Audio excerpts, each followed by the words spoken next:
Hello, everybody, and welcome back to another sort of review. I'll edit that out, Pan, don't worry. Have you ever made a mistake? Never. 62 years old and never made a mistake. As we look back on the Stuttgart tournament, which has just come to an end with Jelena Ostapenko beating Aryna Sabalenka in the final. I mean, she is a box full of surprises, Pam. Are we kind of surprised by the scoreline or how that final panned out? You know, I feel like Ostapenko is one of these players that you're never surprised when she goes on an incredible streak, wins a tournament. When you think back to the year she won Roland Garros and how many winners she hit on her way through to that title, and think about her record and matchups against great players like Iga Swiatek, where she's never lost. And no, it's not that surprising.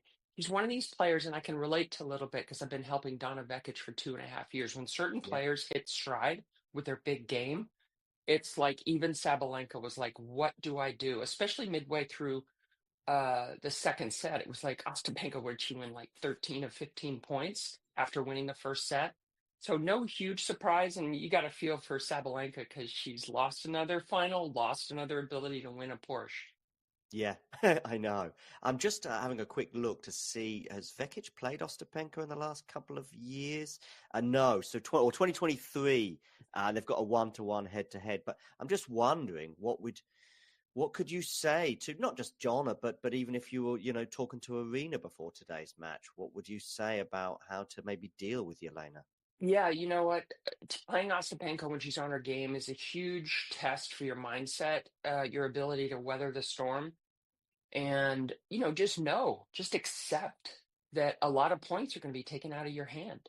And for Sabalenka and any power player, it's kind of an unusual position to be in where you're on your back foot. You are the one, you're usually dominating points, like Sabalenka usually is the one that kind of bullies the opponent around the back of the court. But Ostapenko just has this extraordinary ball strike power.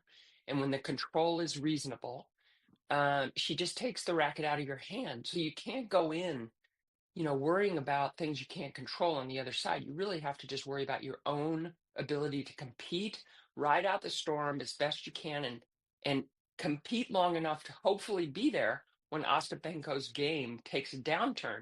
But obviously in this final today, it did not. I did put out a tweet at some point towards the end of the first set. Like, are we going to see a rally today? I think, and I don't know the stats, but I also just tweeted it jokingly, tongue in cheek. I said, average rally length today, 2, and it could be 1.8. I don't really know, but it didn't feel like we had that many rallies. I guess I shouldn't be surprised by that, though, in some ways. No, I mean, that's kind of been Ostapenko's way, and also Sabalenka. So you get two players who play similar ways, and even on a clay court, but this is obviously a clay court that's indoors, that's really does benefit big serving. When you look at Ostapenko, she only lost 6 points on her first serve against a big returner like Sabalenka. That's an incredible result. Ostapenko's always struggled with her second serve, and that's been an area where opponents can really try and capitalize. But Ostapenko was just, played it like a fast indoor hard court final almost. I mean, it was not your typical clay court match, which we're about to see more and more as this clay court season moves on to Madrid, then Rome, and of course the ultimate Roland Garros. Yeah, indeed. Let's switch our attention to Aryna. We'll come back to Jelena as we have a quick look at her match with or her matchup, probably more specifically with Iga in a second. But regarding Arena, that's I think 5 finals for the year. She's lost 3 of them in Australia, Indian Wells, and now today in Stuttgart. She has won 2, of course, in Brisbane and Miami. So a pretty good year for almost anybody else. And she's still world number 1 by a country mile. What have you made of her sort of beginning to her clay court season? Yeah, well, I think most people would consider that year already, and we're in the middle of April, to be a great year. But of course, we Yeah. hold the number one to an extraordinary standard.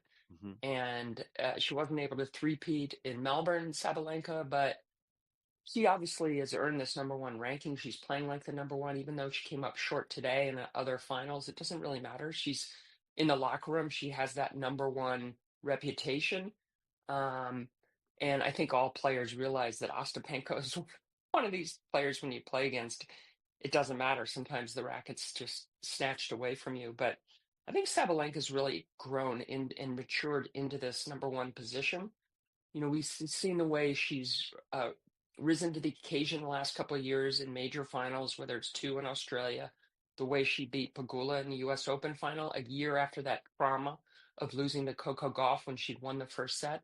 So I feel like physically Sabalenka has shown she's the best player right now, but also she's grown mentally and emotionally, Yeah.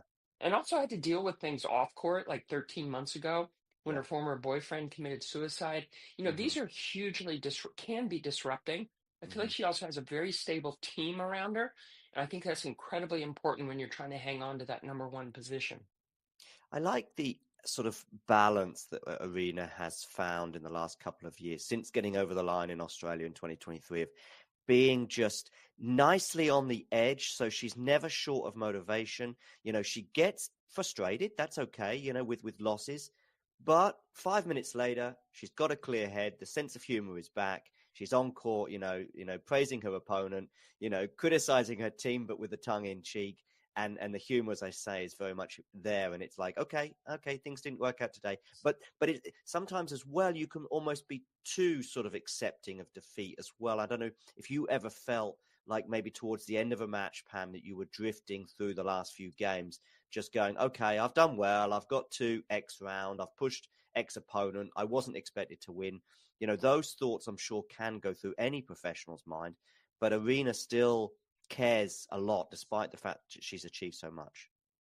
Yeah, I think she does strike a really interesting balance. A lot of times I feel like our number one players don't always keep a balance of, Hmm. you mentioned the humor and the kind of having fun with your team. And when you think about things through the last couple of years that she posts, whether it's the team dance before, a big tournament starts, or poking fun with another player that she's good friends with, like Badosa. I mean, I do feel like Sabalenka is enjoying, even though there's a lot of stress and pressure when you're number one. I feel like she also has moments where she's really enjoying it and leaning Hmm. into it. So let's see how she does as this crucial part of the season, as we have the pathway to Roland Garros. And then so soon after, a big tournament, a huge tournament that she missed last year, Sabalenka with a shoulder injury, was Wimbledon. That actually benefited Donna Vekic, who was supposed to play Sabalenka's second round at Wimbledon. Okay. So if Yeah. Sabalenka can keep her health, she actually can even further stamp that number one position if she plays well at Wimbledon this year. I think Wimbledon is a title that is very much missing from her CV. I mean, so is the French Open. I just think that the reason why I'm focusing more on Wimbledon for Arena is just because I think that her game and her performances at Wimbledon in the past have shown that she's a future Wimbledon champion, and maybe even a surprise that she hasn't done so already. Of course, not playing last year and a couple of hard semi-final losses there. But near on the horizon will be for the French Open. Another thing about Arena before we move on from her is I know she's world number 1, so in a way it's the first person you would think of, but she's also far and away the one player on the tour that I think has the tools, could win all 4 slams. I mean, obviously she won Australia, she won the US as well, but at the beginning of the year, she's the only person I think of as in like calendar slam. She gets over the line in Australia and then go on. I mean, I know the French is a bit of a distance for her, but I think she thinks she can win the French one day. Oh yeah, I think her pedigree on clay. I mean, you think about last year, and I think it was the Madrid final against Iga. Hmm. Most people felt was the best women's match. The fact it wasn't at a major kind of tipped the scales some for the Paolini-Vekic semifinal at Hmm. Wimbledon. Hmm. But Sabalenka has shown that she is comfortable on all surfaces. Um, and I do think one of her goals at the end of her career is to hold the career Grand Slam. Yeah. I don't think it's out of the question. The French, kind of like the way it was with other great players, there can be a tournament that's like the last one that gets you over. Look what we Hmm. just saw in golf a little Mm. over a week ago with McIlroy finally winning the Oh yeah. Masters. But I think Sabalenka, that's a good solid goal for Sabalenka to have. Yeah, indeed. Okay, we're going to go back to Yelena because I think Yelena's run to the final cannot be ignored as well. It's all part of the title winning scenario that we saw today. And I think we just have to dwell on, at least for a few minutes, her match with Iga, but more specifically, or more importantly, this whole 6-0 thing. And every time they come up against each other, Pam, it's like, okay, what can Iga do now? And certain things Iga doesn't necessarily have in her toolbox. She hasn't barely hit a drop shot in the last 2 or 3 years, so we're not really thinking about that. She's not going to be doing serve and volleying. She's going to be relying on bringing her A game. Maybe there's also something in the serve that maybe Yelena just likes to eat up for breakfast. Maybe it's the angle. Maybe it's the other elements to the shot. And then finally, is there maybe also now, surely after 6 matches, a mental side of it? Yeah. Of course there is. It's so fascinating when you get a situation like this. You get Iga on her best surface clay. She's been number one in the world more than anybody else the last 4 years. Mm-hmm. But there's a matchup problem, a serious matchup problem, and both players know it. It's kind of interesting because Iga's had this steady person on her team as far as consistently there with Daria, who's supposed to be a mindset coach. And on Mm-hmm. this particular occasion, Iga comes in second in the mindset. I mean, Ostapenko just walks out there. Like, I feel like Ostapenko knows she's going to win. She Likes grows as Iga's well, right? ball. What? She grows. She grows as well, doesn't she, Y- Elena? She Yeah, grows another foot taller, you know? yeah, and you can just see it. And I think it's one of the most fascinating matchups in today's game on either side is how can Iga and some matches on her favorite surface be 0 for 6. But then when you think about the way Ostapenko doesn't give you a rhythm, what does Iga like? Iga likes some of those long rallies. She likes to use her physicality. She likes to have her legs get out of rallies. But Ostapenko just takes the racket right out of your hand, and she did it again. And it's just like Ostapenko feels no pressure because Swiatek's always ranked above her, and Ostapenko, by the time she plays Iga in tournaments, she's played a handful of matches, right? Because usually Ostapenko's seeded as well. So Hmm. you have all that, and it's just been a perfect storm of disaster for Swiatek in the matchup. And wow, all in for Ostapenko. And you got to figure at Roland Garros, it's probably the one player that Iga's like, please do not have Ostapenko in my part of the draw. Yeah, right. I listen. I mean, that would be the final nail in the coffin, so to speak. I mean, if Ostapenko was to somehow beat her at Roland Garros, because there would be nowhere left for Iga to go, because she's not going to be thinking about Wimbledon as a as an equalizer, if you like, or a big chance. Because if anything, that might be Ostapenko's almost her best surface compared to certainly Iga's worst. But you were just about to say before I interrupt as well is maybe there's also something in the ball that Iga delivers. And I was thinking of that to some extent with the serve. I was thinking maybe a sort of flatter, harder, serve such as Arena's might actually cause Yelena more problems, especially as there was a 3-0 head-to-head advantage for Arena until today. But yeah, I mean, there's something in the ball, but yeah, I also think Yelena must be going into this match. It's like you see the smiles, you see the warm up, the intensity of Iga, Rafa like in the desperation to be ready for the test, and Yelena's just sort of smiling and waiting to walk on court. Yeah, I mean, you can just see that Ostapenko loves this matchup, loves the challenge, likes to be the foiler of Iga's runs so many times. And it's quite funny to see, really, in a way. It's not funny for Iga or her camp But yeah, it's because, funny. yeah, when you've been number one, it's like, but somebody who's won a major has this overwhelming like hammer on you, you hate it. And you can see it's mentally dragging for Iga right now. Yes, absolutely. Other players, of course, involved in Stuttgart who weren't quite able to make the final. I mean, we had Coco Gauff, falling short. Her season has, since the loss in Australia to Badosa, I mean, she lost to Jasmine Paolini. We'll come to Jasmine in a second. But regarding Coco Gauff, her season's sort of stuttered somewhat, hasn't it, since that loss in Australia to Badosa? Because I think for many of us going into Australia, we were looking forward to a potential Gauff-Sabalenka semi-final.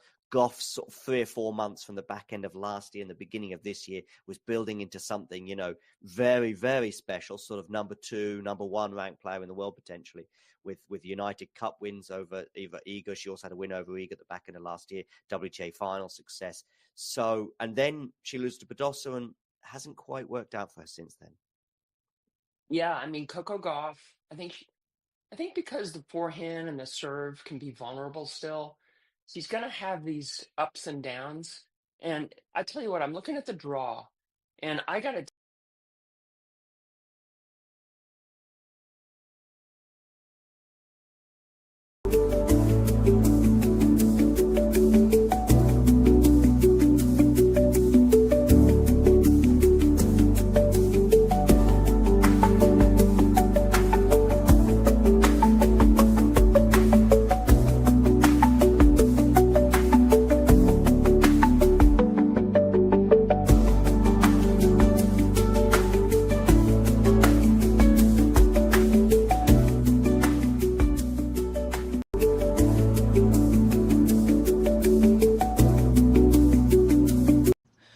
My name is Clara Tauson, and I'm a friend of the show.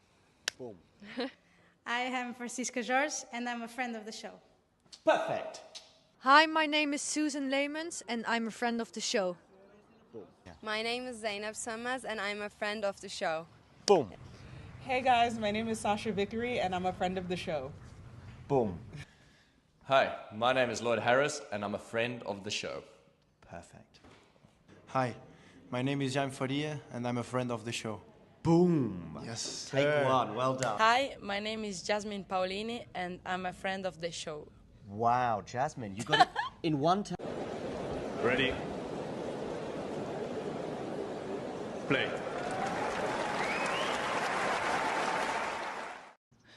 My name is Clara. Yo. Yeah, I mean, it's nice for Clara, nice of Clara to like sort of go on double duty here and appear in our intro, but then also appear in the match that I'll be bringing to you here. Obviously, Belinda, Bencic, Clara, Tauson, that must be a cracker. That must be one of the best matches today. And yeah, let's see what happens. I mean, both of them are top 15 in the race. So clearly these two players have been doing extremely well in 2025. Obviously, Clara had a lot of injuries last year. Belinda had the pregnancy hiatus, so their rankings can still improve from here. And, partially because Belinda is not defending any points until October. This is why we're even watching this match in the second round, which feels so early.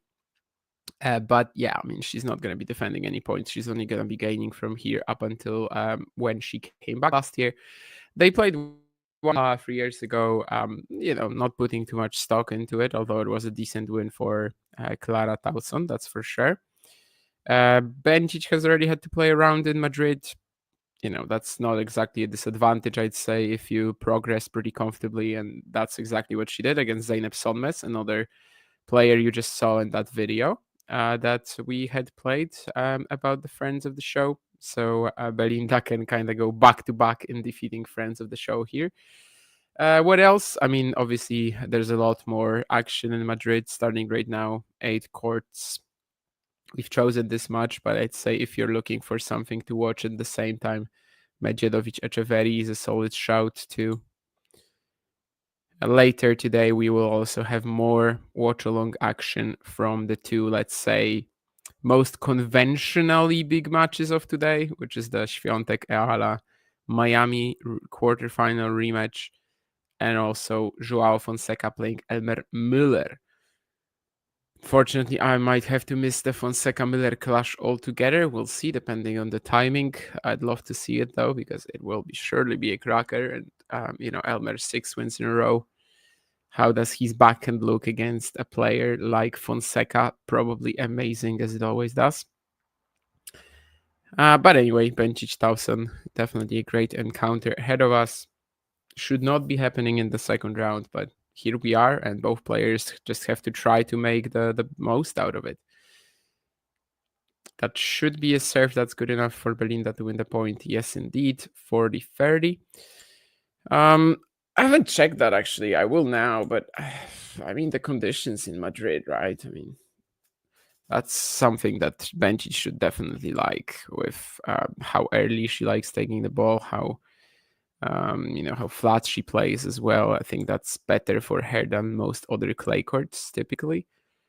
Although, she hasn't had like a major run here, I guess, but just a lot of solid results over the years. 2019 semi-final, 2021 quarterfinal, and she hasn't played this event since 2022 when she lost to Ons Jabeur in the third round, sorry. Back then it was still the third round, because of course this event was expanded to 96 spots in the draw not that long ago. Well, Bencic takes the first game. The last points, I think Tauson certainly will regret not going down the line there with the forehand. She ended up missing the other direction. Anyway, it's the first game for Bencic, who is considered the favorite of this clash, apparently. I mean, personally, I would say it's tough to pick somebody. I guess it's because Clara, since the Sunshine Double, has only played one match and lost to Potapova in Stuttgart, which, if I remember correctly, was like a match where she had a few match points, right? So I guess, she kind of lost some of that early season momentum that she had. Nonetheless, it's not like Bencic has been playing. She lost to Kenin in Charleston. That was like a brutal defeat that Sofia handed to her. And then she pulled out of a couple of events to try to get her health together. And it looks like she probably has done that. I mean, considering that she defeated Zeynep Solmaz and also looks, fit and ready to go here. Tauson will be serving second, of course. And when it comes to Clara, I mean, her career has been non-stop, just like non-stop hampered by injuries. So it's not like she's played Madrid many times. 2022, one appearance in the main draw. She lost to Marta Kostiuk. And then last year, she played the qualifying, retiring after the opening set against Rebeka Shramkova.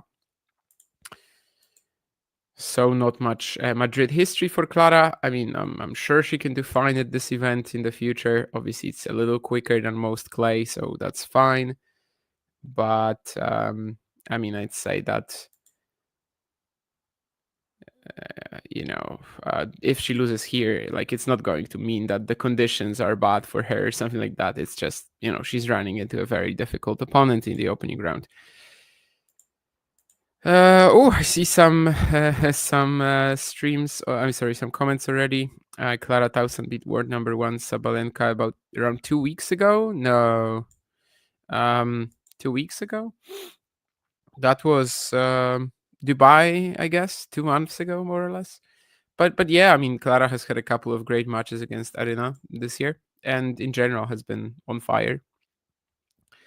Won a title, made the final in Dubai, her first at the WTA 1000 level. Just hasn't played much on clay yet since the season began. Obviously, started in Stuttgart last week, but as I mentioned, yeah, she had a couple of match points against Anastasia Potapova. This is not a live stream for Maximus Jones playing Clement Swiatek, but I will definitely want to watch that match when this is over. Since obviously last week, Maximus Jones ended up defeating Clement Swiatek in a pretty heavy fashion, and the serve of the tie, like, literally could not be handled by Swiatek. So I'm definitely excited to see if anything like that happens again and how that match looks now. Nîmes or Santander? But I mean, what the hell is Santander, first of all? That's in Spain? Like Racing Santander? I thought that wasn't a city. Okay, never mind. Yeah, I mean, if you're looking at these two things, you're probably not talking about tennis trips, right? So probably Spain should be a bit warmer. I don't know. Nîmes, we recently had the UTS exhibition. That was something. But I don't know. I am so, like, disconnected from traveling that's not related to tennis at this stage that I feel like I cannot be the judge of that. Belinda Bencic at 1-all, love 15. She goes to the net here. Not a bad one. Not a bad approach, back and down the line. Tauson gets some nice angle on the forehand pass, though, and Bencic will not be able to catch the forehand volley. Well, I mean, she caught it on the racket, just wasn't able to play it back over the net. So a love 30 situation here for the Swiss, or from the Swiss perspective, let's say. Netflix on our chair umpire. Yeah, someone told me about that. I think it's just main courts though, because I am pretty sure I didn't see it on one of the outer ones. We'll see how. I mean, if Alcaraz actually plays, because today there were some reports that he might not be competing in Madrid after all, due to that little injury picked up in Barcelona. We'll see. I mean, that would let my countryman Kamil Majchrzak in. So, good player goes out, good player goes in. I don't know. We'll see. Nishioka pulled out earlier today as well. Anyway, 15-30 as Tauson was trying to go for a big inside-in forehand. Obviously, Clara is like the more hyper-aggressive player in this rivalry. Bencic should be decently comfortable just absorbing her pace and trying to redirect. That's kind of her main style. Not that she is, not a powerful player in her own right, though. I rarely talk about kits, but that one that Bencic has is a little weird. Like, it doesn't look like a kit. It looks like something you would wear not to get dirty, if you know what I mean. It's like, like a cover rather than, normal sports clothing. But, fair enough. It's not going to change my experience of the match, but it's unique enough for me to notice, I guess. Maybe that was the goal of whoever designed it. Ooh, I mean, Tauson thought she had it with this big backhand return, but then she shows some of these skills that I was mentioning earlier. That's a wonderful counter. Way before Clara even had any time to recover.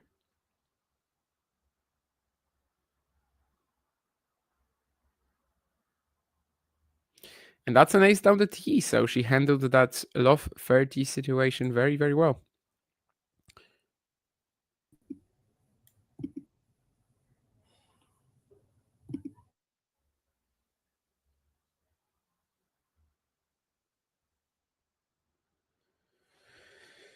I mean, do I think Medjedovic wins versus Echeverry? Yes. I mean, it's amazing conditions for him.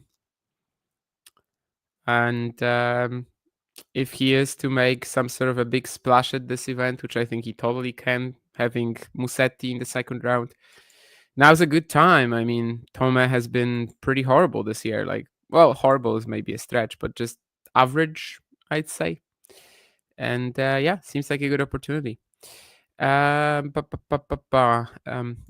mean, in terms of the Alcaraz thing, it's literally just one media outlet saying that. We don't really know that, but indeed, it's for now.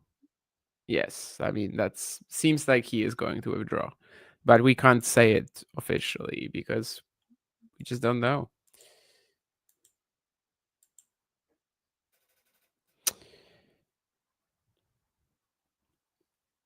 Interesting idea, Matthew, about Fritz. I mean, he's been injured recently, but if he comes back in decent shape, if it is indeed an open tournament and Carlos withdrawing would massively contribute to that, obviously that becomes a possibility. Zverev and Alcaraz, after Barcelona and Munich, they really separated themselves from the rest of the tour. But if it's only one of them left, and they have somewhat difficult draws, I mean, Zverev can play Cerundolo or Fis in the fourth round. Yeah, I mean, then we can again have an open event like last time. Probably less open. I mean, well, depends how you look at it, but I doubt the women's event will be open. Like, there's still a few massive favorites like Sabalenka, Andreeva, Swiatek. If one of them loses, one of them will probably still be in the event, seemingly, but who knows? Obviously, ALM Ostapenko peaking weak like in Stuttgart might happen to somebody as well. Ostapenko Sevastova today. Wow. Okay, I didn't see that. Forgot Sevastova was still playing. I mean, last year obviously she had some comeback attempts, but then I think this year basically stopped at some point. That all Latvian duel is pretty interesting.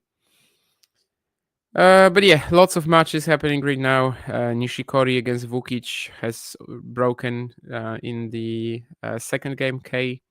Miller is up on Goffin already. Buzas Maneiro is doing pretty well against Frank, but of course it's just early days. Let's see how Clara Tauson responds. 1-2. Already lost the first point. This should be better for her though. Bencic desperately trying to get that ball back, but she was way too far out of the court after that kick serve from Clara. So nice job there from the Dane. Good moment for Danish tennis, at least on the ATP side. I mean, obviously Holger Rune won the Barcelona 500 last week, and Elmer Miller is nearing a top 100 debut, has been phenomenal the last week and a half. So where Clara Tauson, balls in your court, right? August Holmgren, balls in your court. I'm struggling to come up with anybody else. Sorry. I mean, obviously Danish tennis is not like rich in numbers, but it is pretty solid. In Gildsen, I guess, but that's just doubles. Torpegaard is not playing anymore, unfortunately. Caroline Wozniacki, I think, is also not going to be here for a while. Bencic maybe doing some damage here. Strong return, then she just goes to the net to wrap the point up. Can't quite connect with the return there.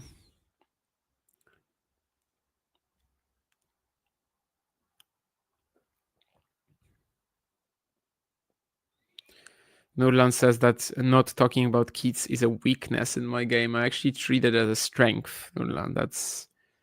I don't like wasting time on stuff that doesn't matter.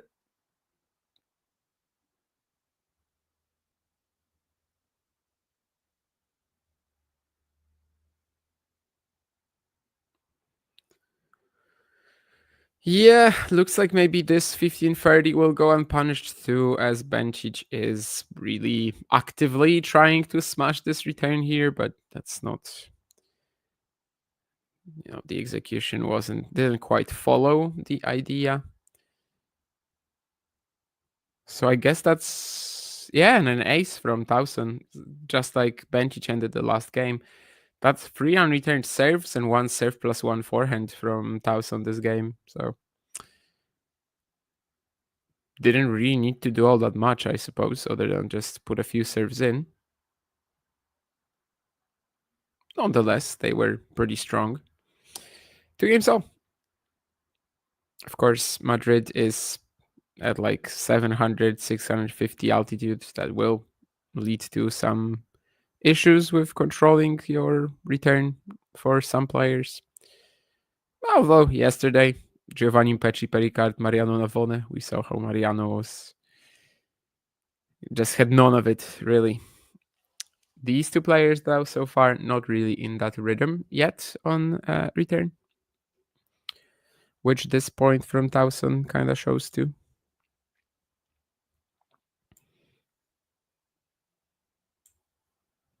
Oh, Miller is just destroying David Goffin right now, which I guess on clay is not that surprising. I think the conditions here should also suit Alexander Miller's game quite well. He's won like San Marino before and stuff like that. Events at like similarly, light altitude, let's call them. Oof, nothing light about this Clara Tauson forehand here.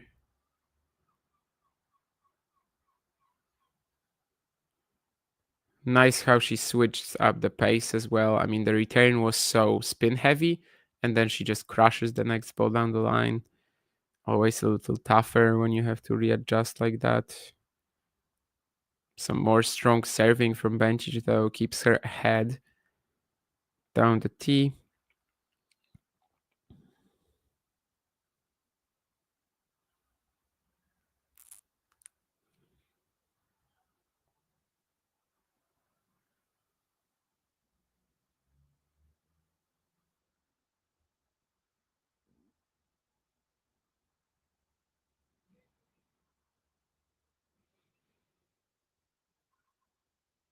That's more like it in terms of what we want to watch in this match. And then, yeah, I mean, that was just a really high quality backhand exchange. Tauson thought she had a bit more time to, just hang in there. But Bencic cracks one down the line. It's, pretty ridiculous shot.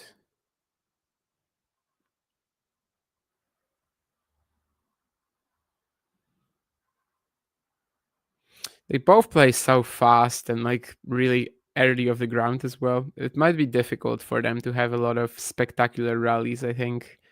So it's good that we've got that at least.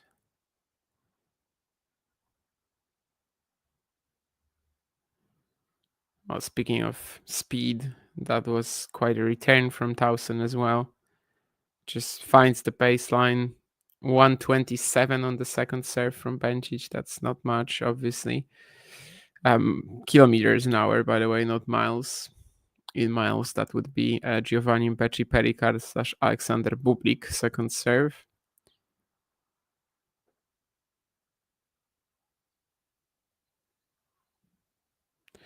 That's another missed return from Tauson, so Bencic stays ahead indeed. 3-2.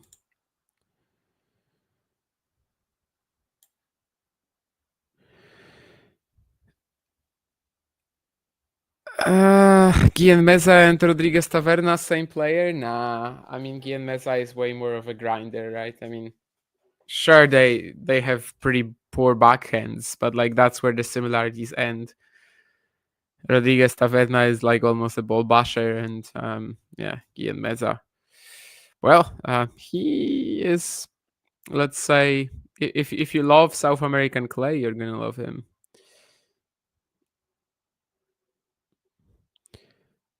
No, I'm not gonna admit you were correct about Swiatek because you weren't. I mean, it's obvious he's gonna have better days in his career too. I'm not gonna judge anything based on half a season. My expectations for Fonseca in Madrid, I mean, really good. I think he's definitely a contender to go pretty deep. Maybe he gets hurt today. Elmer Miller, I've said it already on the channel that it's a horrible draw for him, but who knows? Maybe it can also backfire on Joao. He hasn't played in a while. But yeah, I mean, expectations for Fonseca in Madrid have to be good. I mean, great conditions, and just his overall level is what? Strongest unseeded player. I think easily maybe not. You've got Medjedovic, Kriegspor, and guys like that, but yeah, I mean, very, very high expectations, to be honest. I don't even know if there's an event right now where I would say, no, Fonseca is not doing anything here. Once again, got a lucky loser spot. I mean, it's not really luck though at this stage. He was actually unlucky because he lost the draw for the two lucky loser spots with Van de Zandschulp and Hijikata. But yeah, I mean, he's just playing a lot of ATP Tour qualifying, usually seeded high there. So I didn't see Bianca yesterday, to be honest. I mean, no idea what her physical state is. Obviously, that's kind of the main issue always. But seems like a pretty comfortable win, so it's a good sign. Kessler also in pretty good shape this year, obviously, with the Hobart title and some big wins. With what frequency do I drink Coca-Cola? Really infrequently.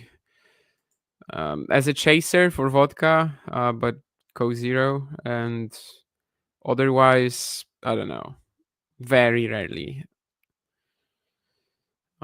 Nice point, says Mike. Let me actually rewatch it because I started reading the chat a bit. Okay, yeah. Definitely the use of the whole geometry of the court from Tauson there, finding that nice forehand angle at the end, that was good. And now an ace as well. Can't stand boring Bencic. I don't share that opinion, although maybe I can see how in some matchups when she's not playing like an aggressive player, she could be a little bland there. But yeah, when she's facing someone like Tauson, I think she's very good to watch. Kind of an underrated player always, I think. You have more people watching on X, but you're only responding to comments on YouTube. Do we have comments on X though? Because sometimes when somebody is watching on X, like they show up here for me in the chat, and they don't here. So I don't really know where to find the comments on X if they are even there, to be honest.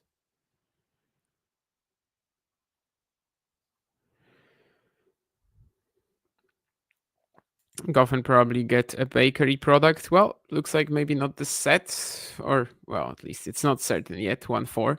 Well, that's another really good serve from Tauson, and it's a quick game. Definitely an impressive one. Bellucci Jumhur is another match playing right now. Vukic Nishikori has evened up. And on the women's side, we have Buzas Maneiro still pretty dominant against Frank. The other matches are somewhat unclear so far.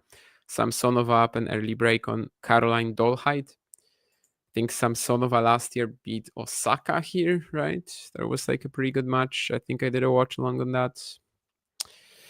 Anyway, 3 games all. Bencic serving the last game before the ball change.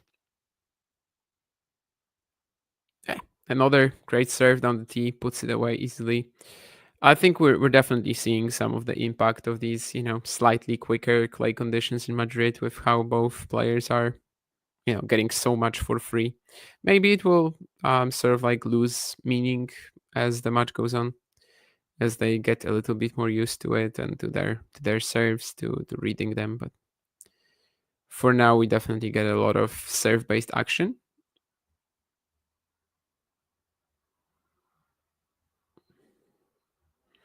The Bencic serve is the first serve is quite strong. The second though is quite a weakness sometimes. Tauson, I guess, can definitely do more from that.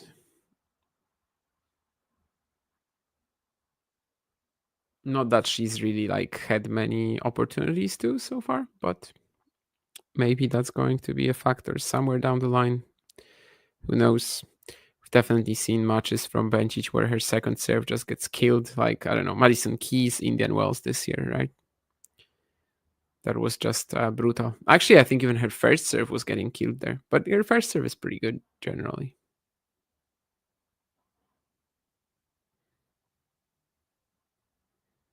That's a nice kicker, though. Let's see what he can do. What she can do with it. Nice. I mean, yeah, takes that super early. The depth is still there, though. The pace is there. So 40 love now.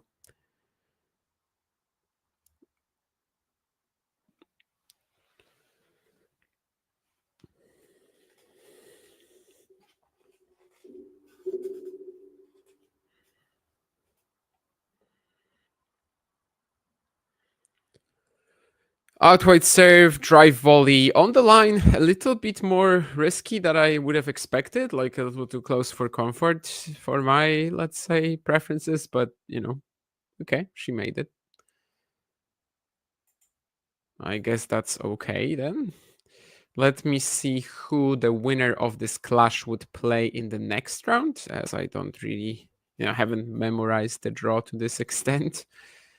I think I've said it before, but the 1000s, I'm like, I'm not too keen on like analyzing every single round, like at the slams. It's just a little too much of that throughout the year.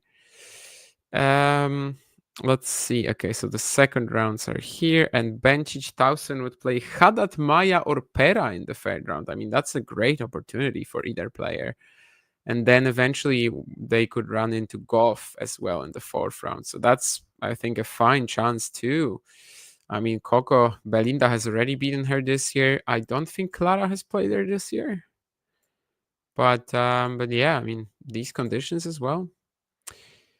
There's something at stake here for sure. And we mentioned at the beginning of the stream that this is a match that we would ideally want to see later in the event, really, in terms of how well both players have been competing this season.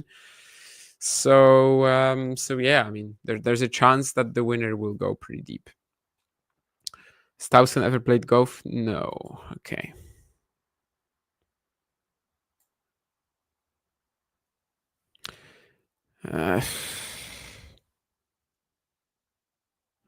When they say a court is fast, do they mean the balls move faster on that court, or do they mean that court enables players to move faster? When they say a court is fast, they mean that the ball basically, after it bounces, it doesn't slow down as much for the most part. However, when it comes to Madrid, we typically aren't saying that the court is fast, but that the conditions are fast because of the altitude. So the ball travels through the air better, travels through the air faster. However, to your question, there's never a situation where a court enables players to move fast. Like something like that doesn't exist. Of course, there are differences regarding like movement on every single surface. You know, the sliding on clay, how on grass it's way tougher to change directions. There's a lot of differences, sure, but there's no surface is allowing, no court, no surface is allowing players to move faster. It's always about how the ball travels, either through the air, if we're talking about the conditions, or just like how it reacts to the impact on the court. So like how the ball behaves after it lands on the court. We're never going to be talking about like whether a player is going to move faster or not. That's not a thing. Yes, there will be a stream from Ala Świątek and there will be a stream from Fonseca Müller. So there's a lot more content today coming. I won't be able... I don't know who's on these streams yet, to be honest, but someone will be anyway on Talking Tennis. Yeah, and in terms of Osaka, Matthew, I mean, I kind of stopped paying attention for the time being. Like, I don't know. I mean, she just plays one decent match, then loses the next one. Obviously, I still think that at the US Open, if she beats Muchova in that second round, she probably makes the semis, just like Karolina did. And there's been a few opportunities like that, of course, for Naomi, including the match point against Iga at the French. That's kind of the biggest one. But I don't know. I've kind of lost patience waiting for her to put it together. You know, if it happens, I'm sure it's going to be glorious. And some of her level last year was fantastic. But for now, it seems like putting that together for 7 matches, 6 matches is kind of beyond her right now. Which, yeah, I mean, it's a bit sad for sure.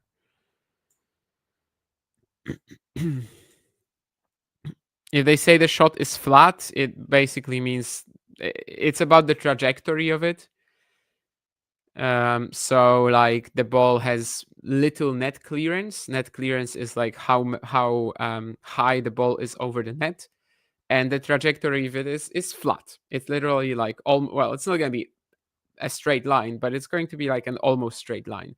Whereas when the let's say the other option, you know, the other side of the coin is a shot being spinny, and in that case, it kind of like has this parabole, right? You play it higher, and then it dives back down.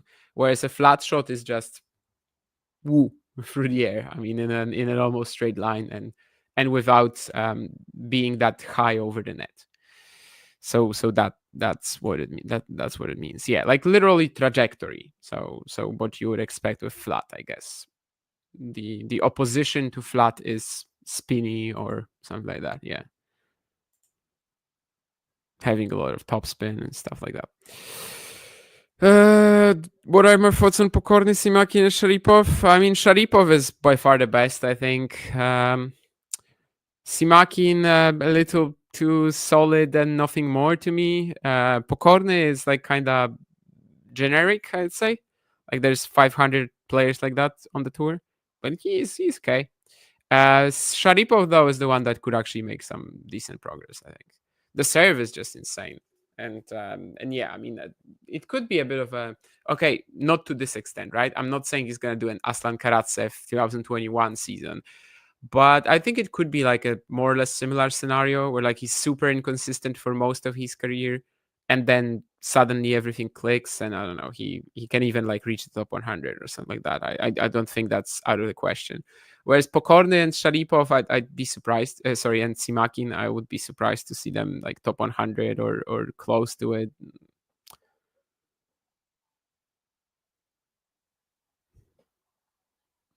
Well, Tauson is getting in trouble here. Well, so far it's just deuce, but had a couple of opportunities to close this game out already, do it more or less pain-free.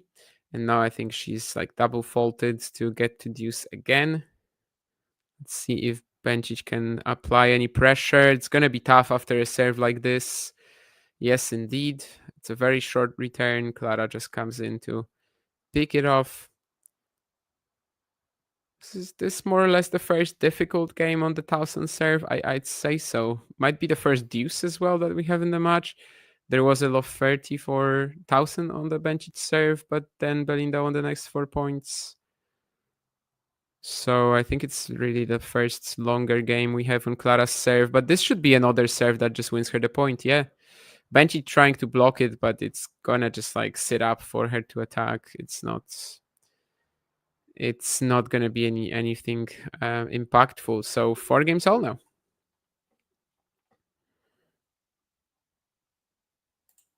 But yeah, a little bit of trouble at least. Obviously, she avoided that pretty nicely. 34 minutes. Well, a little over half an hour anyway. And indeed, that was the first game with any deuces. We didn't get to breakpoint though. 4 aces for Tauson. They're both winning around 80% of their first serves. Something we're not really used to, I guess, at the WTA level typically. But yeah, in these conditions, it's very possible. Nice drop shot from Tauson. Should be able to take the point. Oh my. Yeah, I mean, she did everything right here. Just mishits the last shot, which was a passing shot like into a half open court. What can you do? Just gotta forget about it and go at it again, because the drop shot was good. I mean, the plan was nice.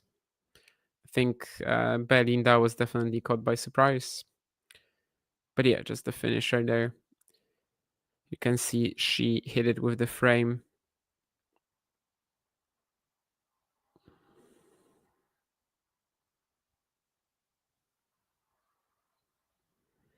No frames here, as Bencic cracks a massive +1 forehand to get to 30 love.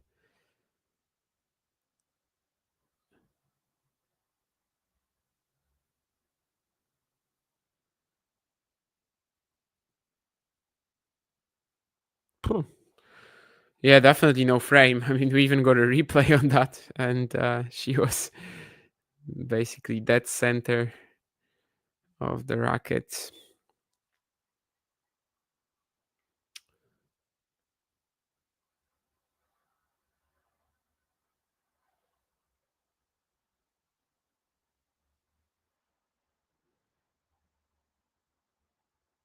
But yeah, maybe we're already seeing that, like, if the second serve is in play, that's when Clara sees an opportunity to strike. Very nice combination here. Again, you know, if she took that first point, if she put that passing shot away, she would have had a nice situation right now. But of course, she cannot dwell on that. Just gotta move on.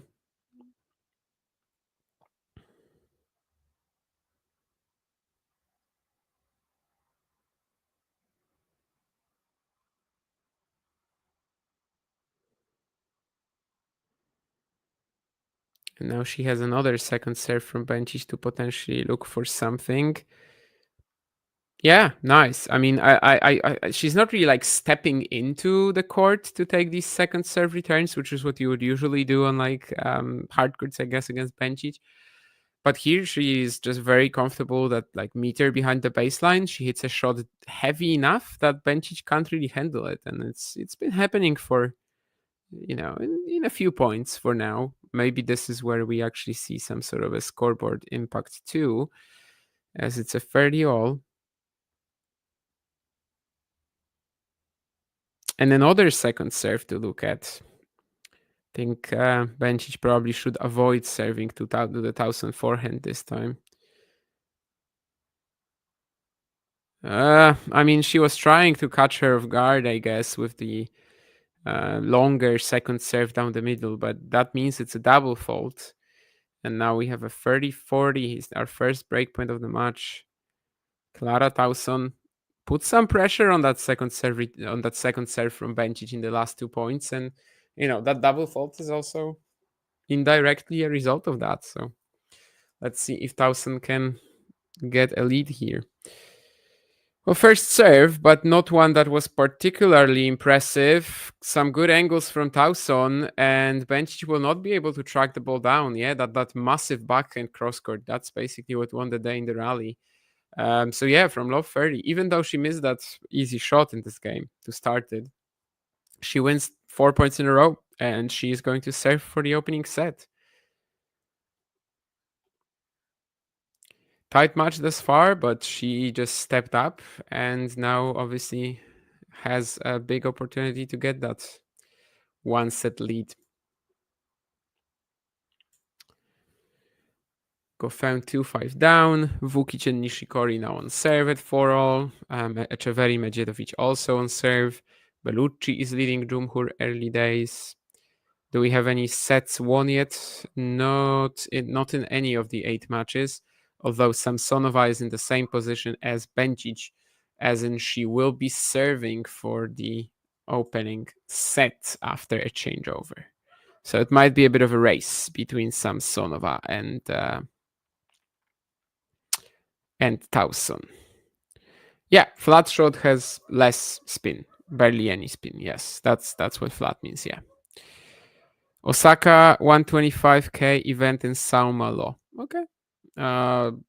Very interesting. I mean, I like the idea. You guys know that I certainly am in favor of players trying to get more match rhythm at let's say lower tier events than they usually play. Yeah, should be super fun for the fans there, obviously. Watch the final set of Vasami Pellegrino. I mean, Pellegrino is wild, right? I mean, it's hard to read him.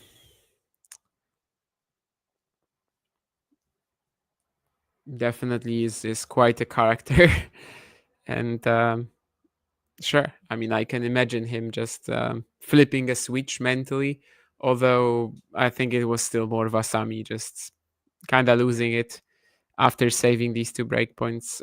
Wasting these 2 breakpoints to go 5-1, showing some of that inexperience and, well, still a worthwhile experience of, yeah, I mean, basically said experience like 3 times in 2 sentences, but still a worthwhile, obviously, match for him at this stage of his career. But it would have been better if he kept going in Monza, needless to say. Monza,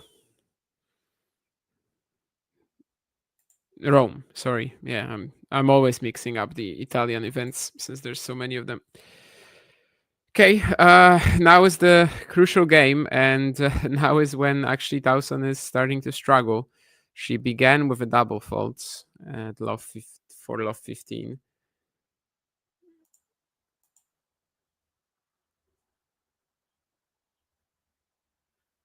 At which point she attempted a forehand drop shot, and that was in the net too. So love 30 and a second serve as well. A tight start to the game, that's for sure. She's looking a little nervy, trying to serve this one out. Let's see if Bencic can make any impact. Oh, it's not quite as egregious as the Tauson miss in the previous game, but I mean, Belinda had 3 breakpoints here, right on the line, right? I mean, it wasn't really like given to her on a silver platter or anything, but still.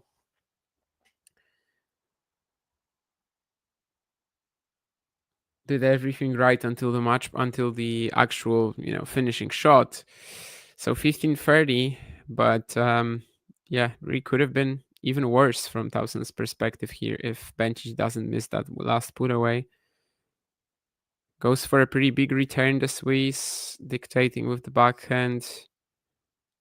Tauson with another drop shot, and it's in the net again. I mean, I don't think I've seen her play a drop shot this entire match, and she goes for 2 of them in this game. Some of her reactions to her team are pretty funny too.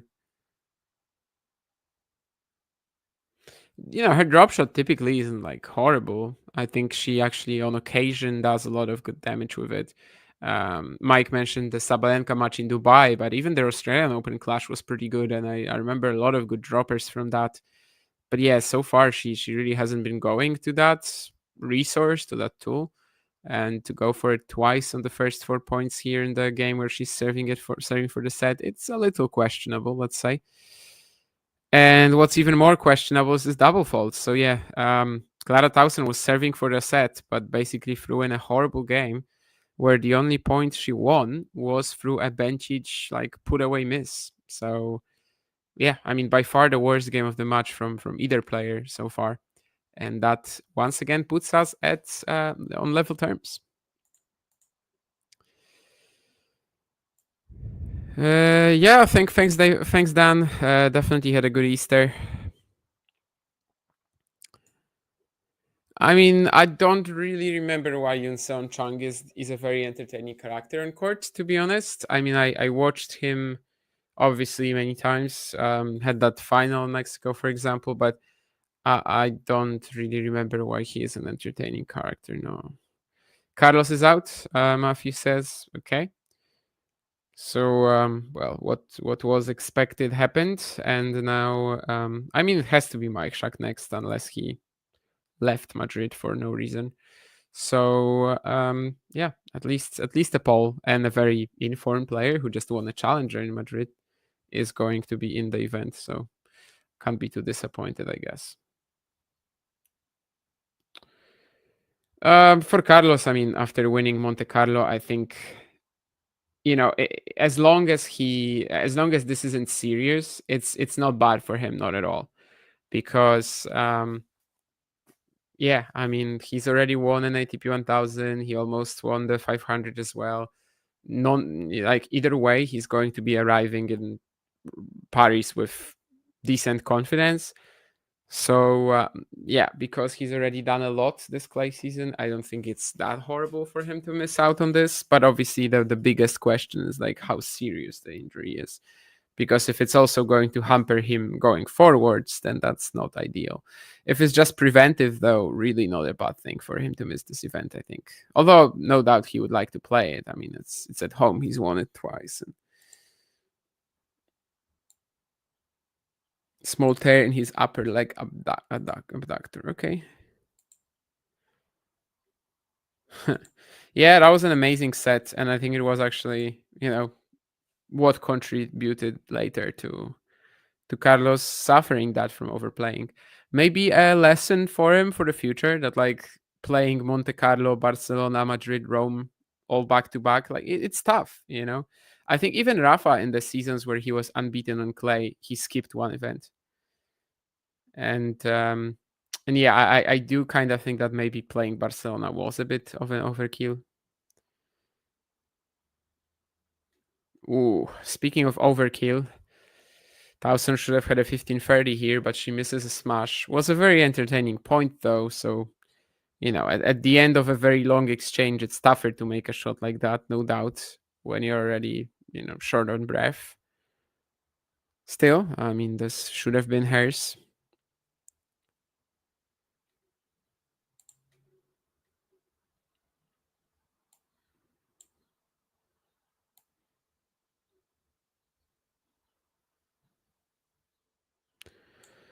Emma Raducanu in this event. Let me see what her draw is. I know she was playing who? Susan Leymans, maybe, right?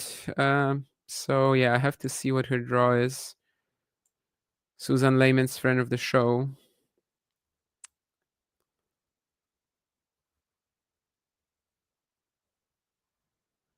I can't see her. She must be somewhere, right?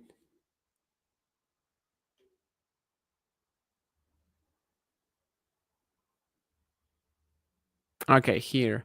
She's gonna play Kostyuk. Somewhat difficult. Then again, Kostyuk was injured recently and pulled out of Stuttgart, where she was defending the title. Typically, I'd say Marta is the favorite, but yeah, because of that, like, not sure what her physicality is. I mean, it's not unwinnable either. Badosa, though, that's a little tricky. Yeah, if Badosa is in top shape, I think Emma doesn't really match up that well against her, maybe. But of course, we also have to see with Badosa, it's somewhat rare for her to be in top physical shape. 40-30 here for Bencic, but Tauson fires another brilliant forehand winner down the line. So she will not let this go that easily.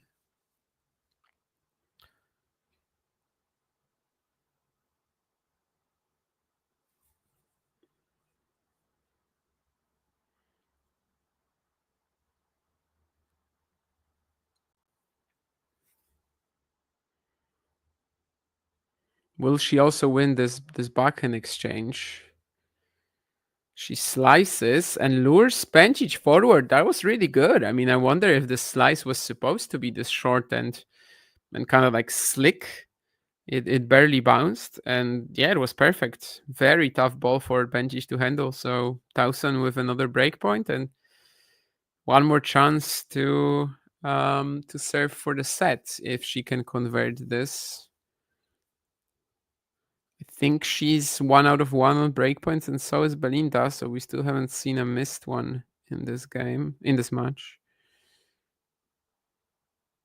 That's better though. Bencic with the advantage after the first serve just puts it away. Wrong foot's Tauson. Not much that Clara could have done there, realistically.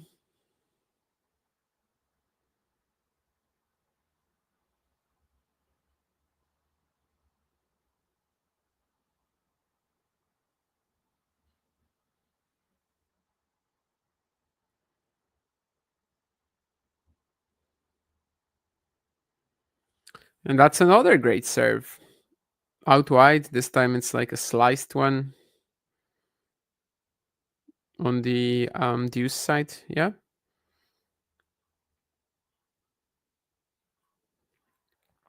Just 150 kilometers an hour, but some very good placement and spin on this.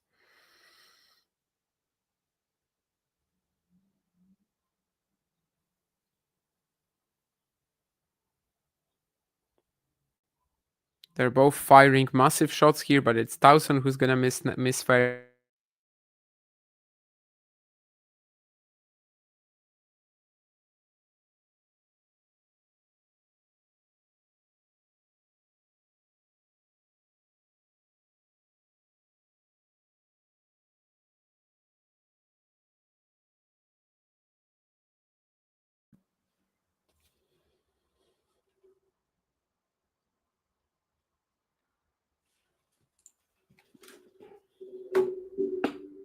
Oh, okay, sorry, no, my internet is back.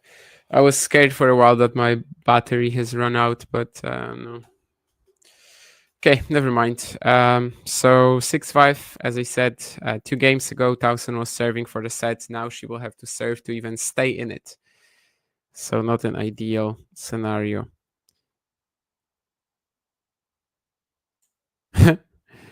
I see the altercation about being on mute. Do I also get a strong feeling that Ayala is gonna beat Iga again? I mean, somewhat like in Madrid. I think all the arguments are with. Sorry, it was in Miami. I think all the arguments are with Swiatek, and she kind of just has to not panic and not play like she did last time, where she was feeding into all the patterns that Ayala was enjoying. So, especially the forehand down the line counters that she was just finding every single time. Then, I guess Vim should be able to prepare her better for that. You know, usually on clay that would be difficult for Ayala because she struggles to get like a lot of consistent depth, pace, quality.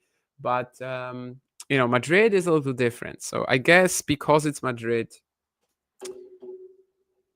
it's a conversation at least. But yeah, unless we see a Swiatek that's like as panicked as she was last time, I doubt she's going to lose. Stuttgart kind of gave us very little intel on how Iga is going to perform this clay season because she ran into Ostapenko and she's going to lose to Ostapenko in almost on any court. She did better though than last time. She was definitely more mentally prepared for the challenge. In Doha, she was like, just completely didn't know what to do. Here, at least she had a plan. At least she tried something and was fighting. So I guess that's not bad. It's just neither a positive nor a negative week, I suppose.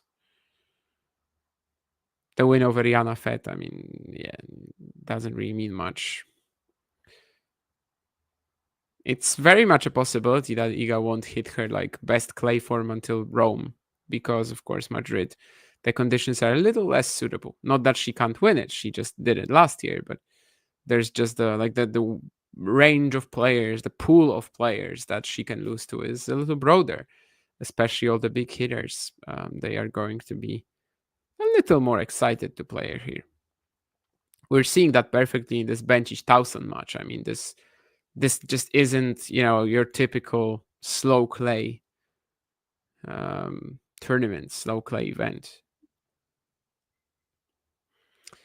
Anyway, 15-all, so 3 points away from the set for Bencic, who just performed a pretty nice combination with a deep shot into the Tauson backhand corner and then a drive volley. That's an interesting point here, as Tauson was kind of forced to moonball. Bencic, though, has that ability to just slap it early and gets the point, forces an error. So 15-30, this could be like a total turnaround, and all of that would be that 5-4 game from Tauson. So she really has to return to how she was playing 10 minutes ago and do it so quickly, as otherwise the set might be done in 2 points. Especially as the second serve is going to be in play now from Clara.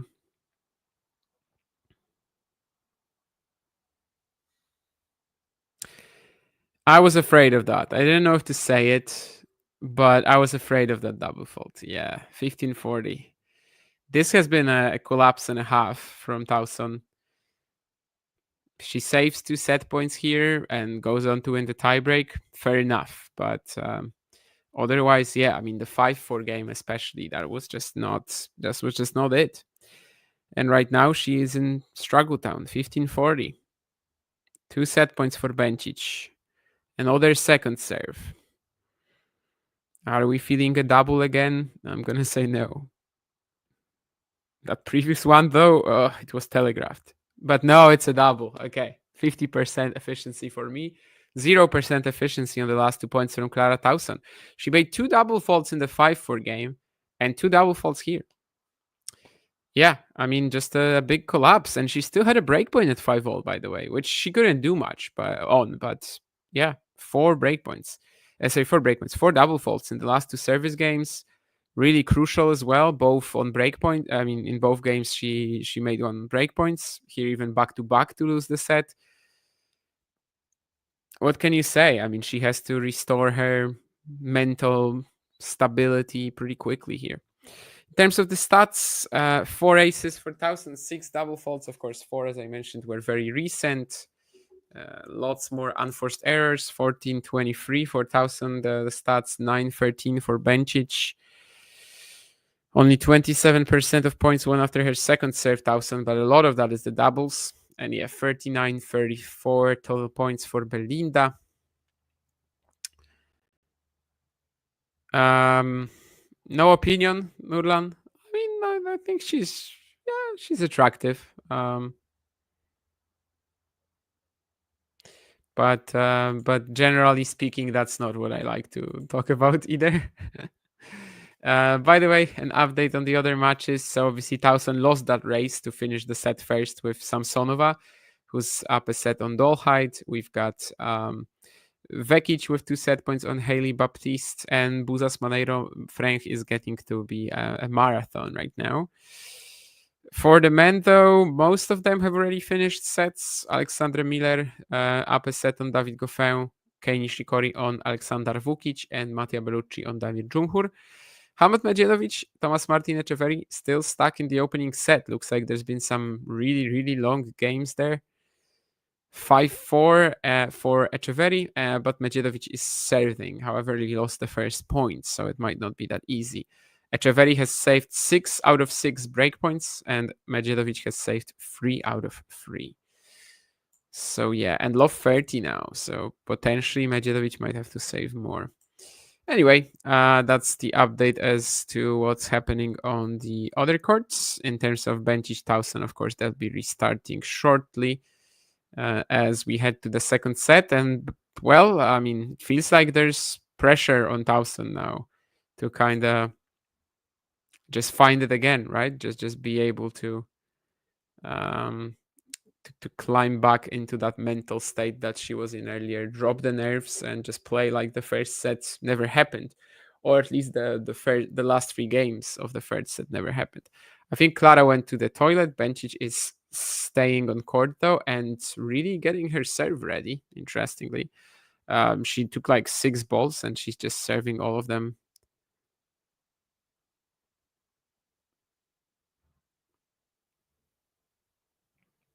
Feels like her serving has actually been pretty strong, but obviously good to keep in rhythm while the opponent is away.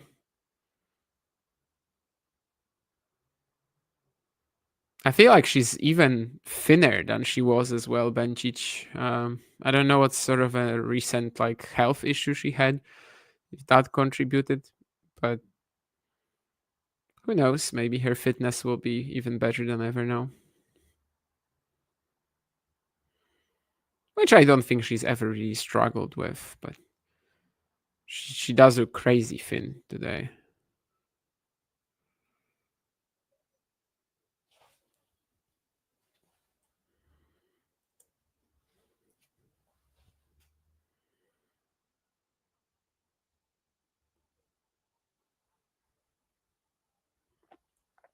Tauson is back.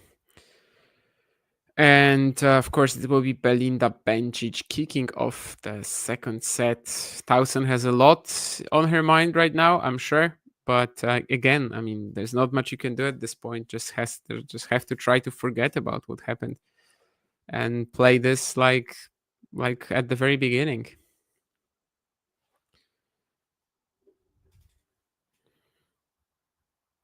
She definitely messed it up. I mean, she definitely put herself in a difficult scenario, but it's nothing that you cannot climb out of yet, right? Still definitely she has options. Let's just say that.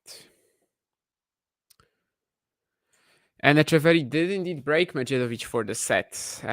Somewhat painful, I think, for Hamad if he loses this, because again, the conditions are awesome. Musetti in the second round, very winnable. Lorenzo lost the last 2 editions here to Seibold and Hanfmann in the second rounds. So yeah, I mean, it's a chance for a run, and it would be pretty nasty to miss it. Although, you know, Etcheverry, obviously quite a good clay specialist.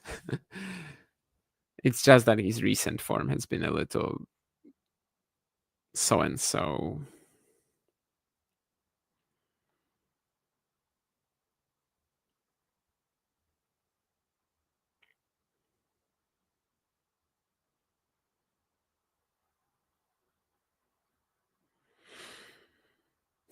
Not that much fire in this second serve return from Tauson. Not quite like she was returning at the end of the first set, I have to say.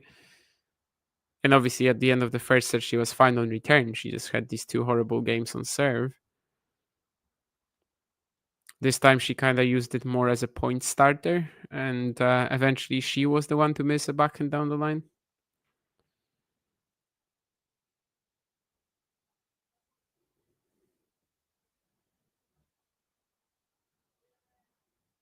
Now she misses this return as well. I mean, I don't want to take too many conclusions out of just like this game, these first few points, but she is looking a little down on herself, let's say. has to find that intensity again because, yeah, this game she just kind of did nothing. I'm going to just grab myself some water, but we'll be back momentarily.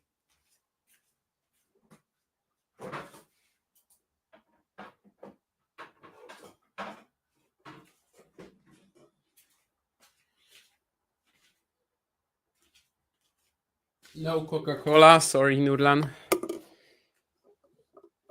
Although I do have lime in this water, and I think there is a Coca-Cola lime.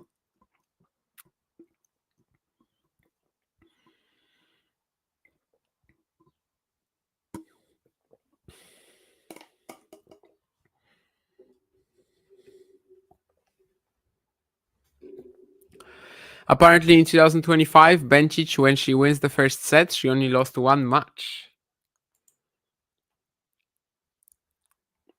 I do always kind of like look at stats like that with definitely a grain of salt. But why not mention that?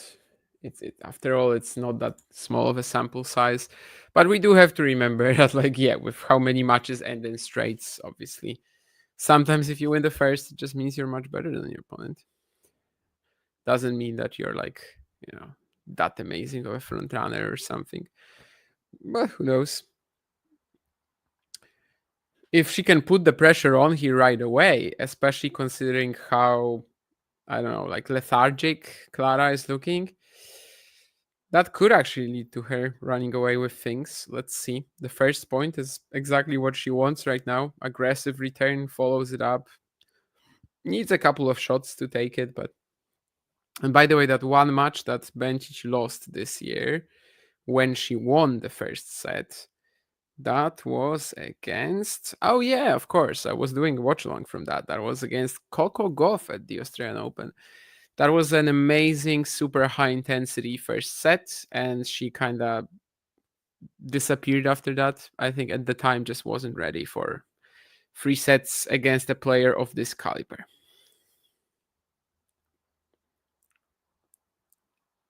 Well, she might be looking a little bit less intense at this moment, Tauson. But that doesn't mean that she's not going to find some ridiculous combinations. What a forehand down the line here. Maybe this is what she needs to get herself going again.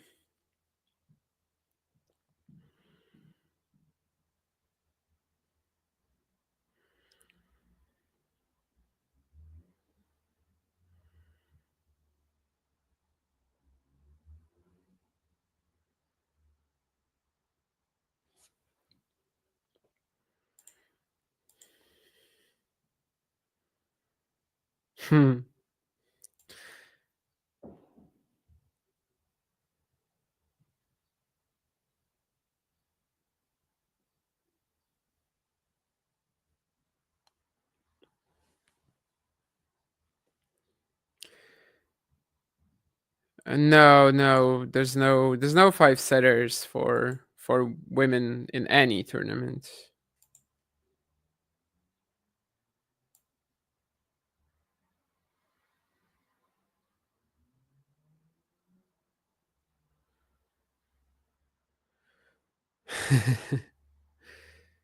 Yeah, I think Nurlan already stated that he feels gigantically confident as usual.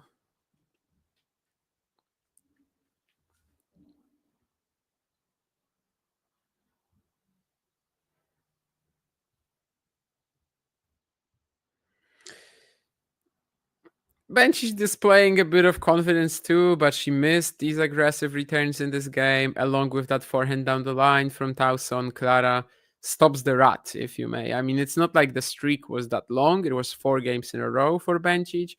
But because of when these games happened, I mean, it definitely felt like much. And yeah, again, if Belinda broke here, I think she might have been able to just run away with things. Right now, Tauson keeps herself close. And basically the set just kind of, the match doesn't begin from the starting position, right? Again, no, not really. But the set, it does feel like we have a clean slate, more or less. Very important to get this one on the board, I think, for Clara, that's for sure.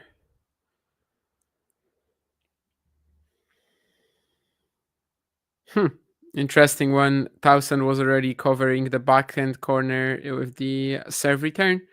Bencic, maybe she spotted that. Maybe she switched last minute. Who knows? But she plays this slider out wide again. And Tauson was completely lost, despite the serve being 131 kilometers an hour. But definitely made up for it with the placement and the spin. Didn't make it easy at all. Tauson moonballing. It's a short ball. Bencic makes a bit of a mess of it. And Tauson should be able to take this. But no, she's going to miss this. Oh. Okay, yeah, maybe I was I was stretching a bit, okay? It wasn't that easy. But let's just say she had Belinda there at the net, not exactly on her own terms.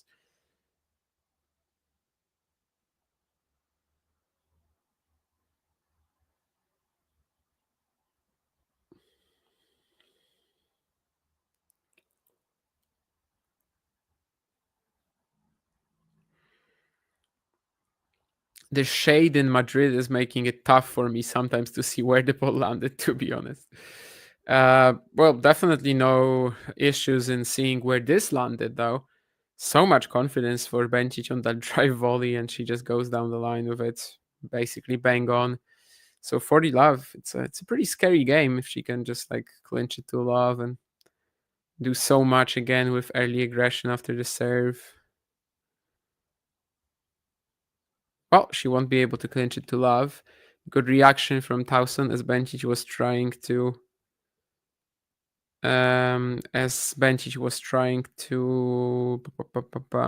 hit at the body of the Dane, but she just reacted so quickly that it was actually a very difficult return, flying right at Belinda.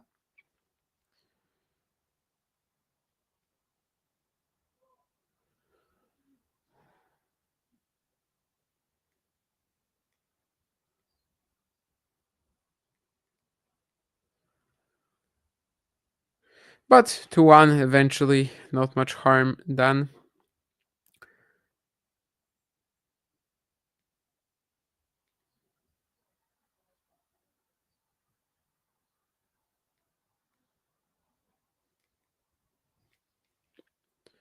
Seven, 5, 2-1.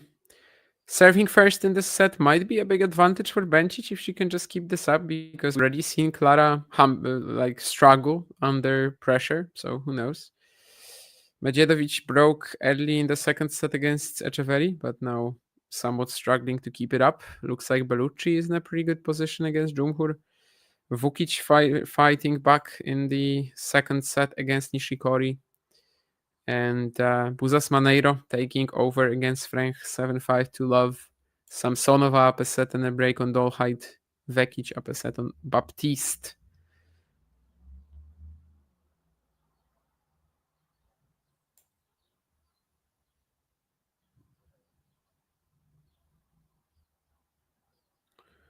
And Nurlan loves cats.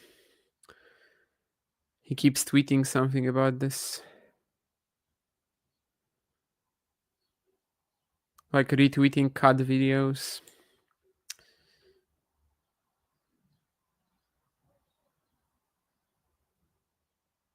How do you get a cat to say like a dog?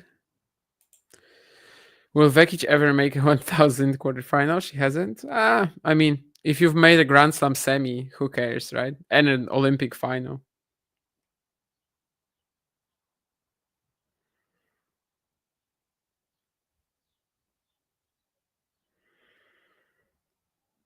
I think he'll live.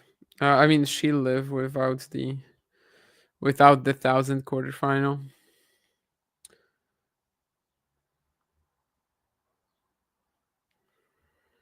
Maybe they should give her a grass court 1000 event. Wow, that's insane. I mean, obviously Tauson is not exactly like the quickest on her feet. And I think if she was recovering to the middle position here a bit better, then maybe this counter isn't a winner. But still, that's insane. I mean, Bencic was just completely out of this point, seemingly, and she just slaps this one for a winner. like it's nothing.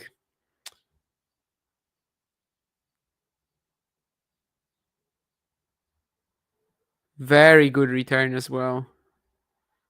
Someone was asking earlier about flat balls. I mean, watch how this one went.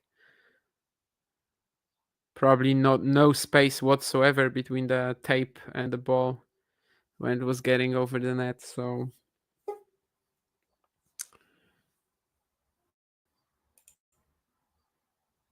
okay. He poured gasoline over it and threw a match on it. Wow. Okay. Yeah, sure. Thanks for sharing. Not the best. Not the best I've heard.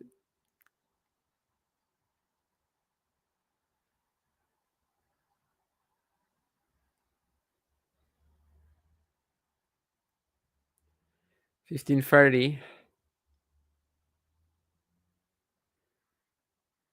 That's a good serve from Tauson. Yeah, I should be able to put this away. Well, she's I mean, if we're talking about fires, she definitely is trying to put this one out.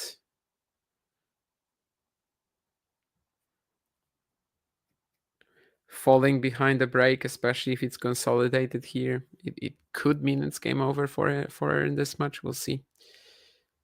Is that an ace? No, I guess it's just a let. That's a little unfortunate. I think that Bencic was definitely not catching that.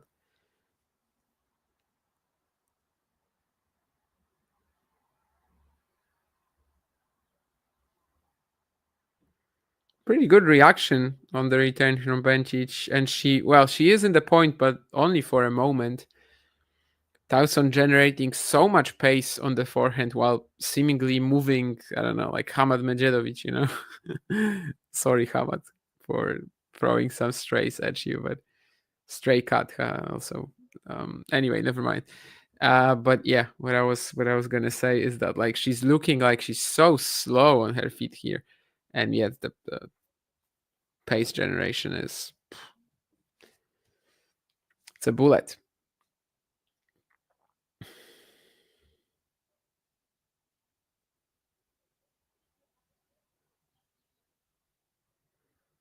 Another moon ball from Tauson, and this one works out.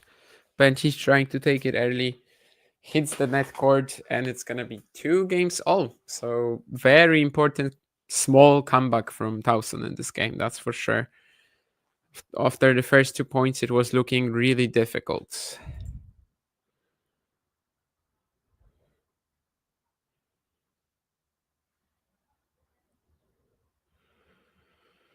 Well, Sally, she hasn't fallen apart yet. But yeah, it does feel like we're on thin ice with Clara right now. Where like one poor game here could kind of kill her, but the longer she stays in the match, the longer, you know, there will be a chance that maybe something completely different can happen. David Goffin serving for the second set against Alexander Miller. Gotta admit, I was kind of ready to give up when it comes to his chances in that match, but apparently he's doing quite all right. Two games also, obviously, as it's 7-5 to all, we had a ball change. Bencic serving first right after.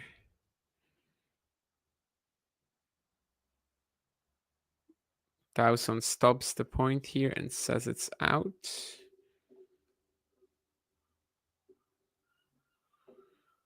Of course, in Madrid we have electronic line calling anyway, so the point was gonna be stopped regardless. But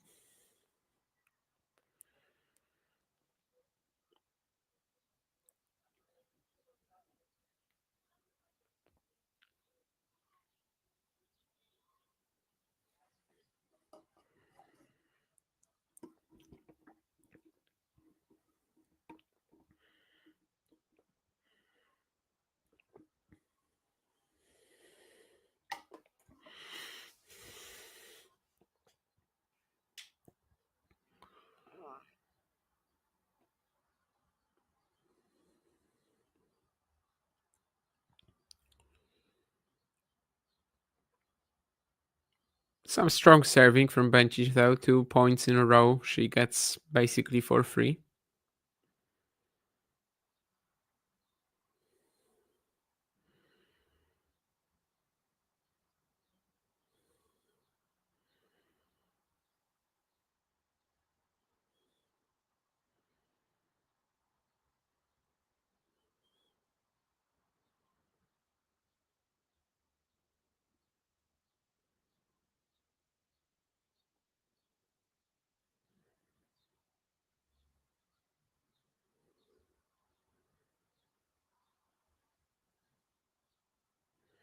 Not 3 in a row though, and her reaction to this deep, heavy return from Tauson is to try to just slap it back and down the line.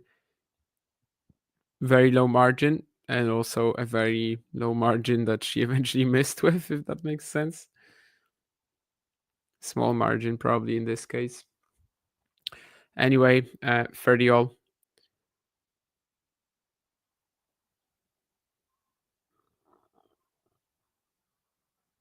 Tauson just mishitting that forehand return. Pretty emotional reaction from her. So 3 unreturned serves from Bencic this game so far. Yeah, these are all the points she's won. But if she can close this one out, I mean, who cares how?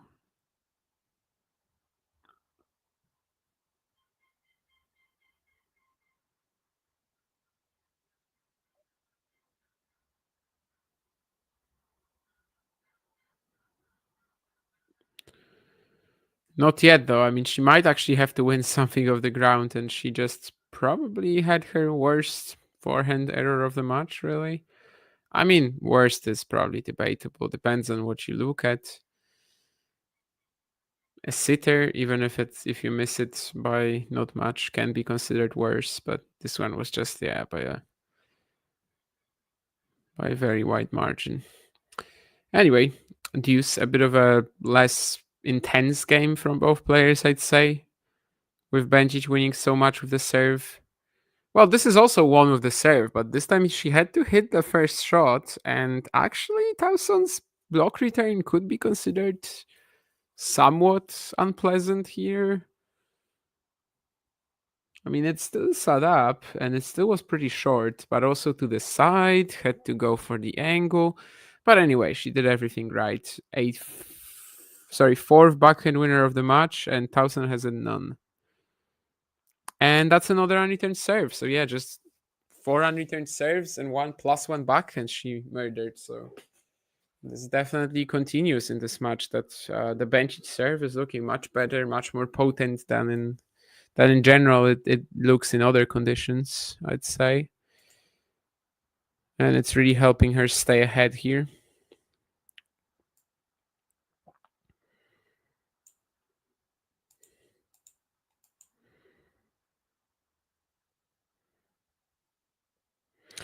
I don't think Wawrinka and Vekic got divorced. I don't think they were married, were they? I mean, Stan left his wife for her.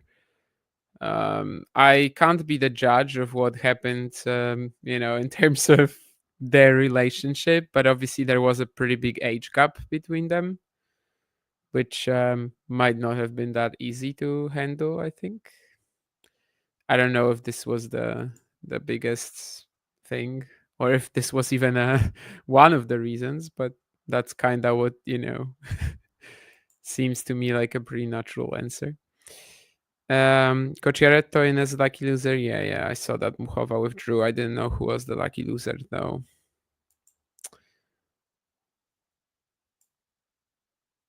Medjedovic is not doing too hot in that second set against Echeverry.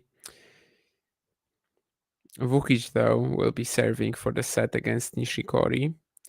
Buzas Maneiro up a set and a break. Dolhide has restored one.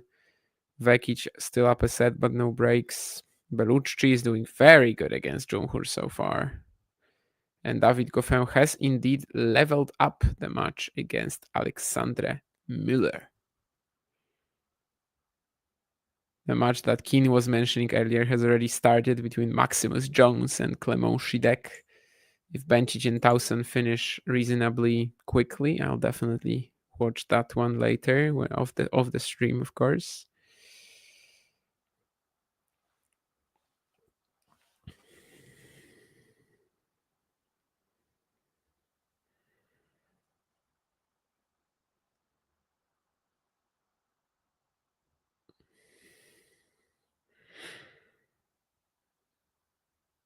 Tauson going for the drop shot this time, and this time it's great.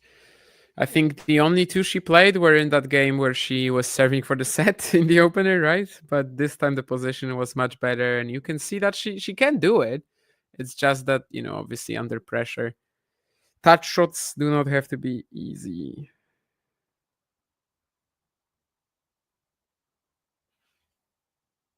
Abductor is such a funny word.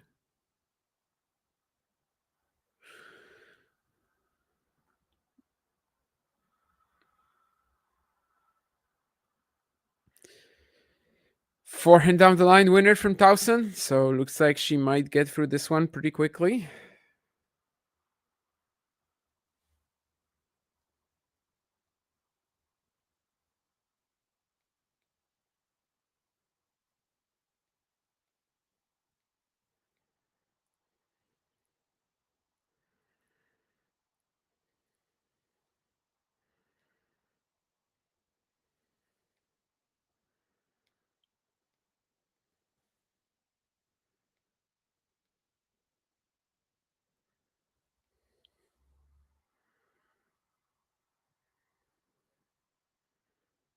That was somewhat inventive. I think that there was a moment when our producer used to say like cultured for like a week. He was saying that everything is cultured when someone hit a shot that was, let's say, a little unconventional.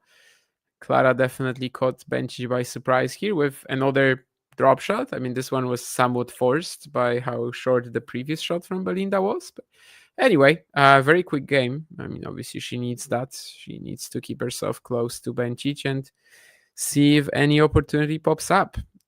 Anyway, for now, we are just 7-5 free games all. No breaks in this game, in this set. Probably no break points either, right?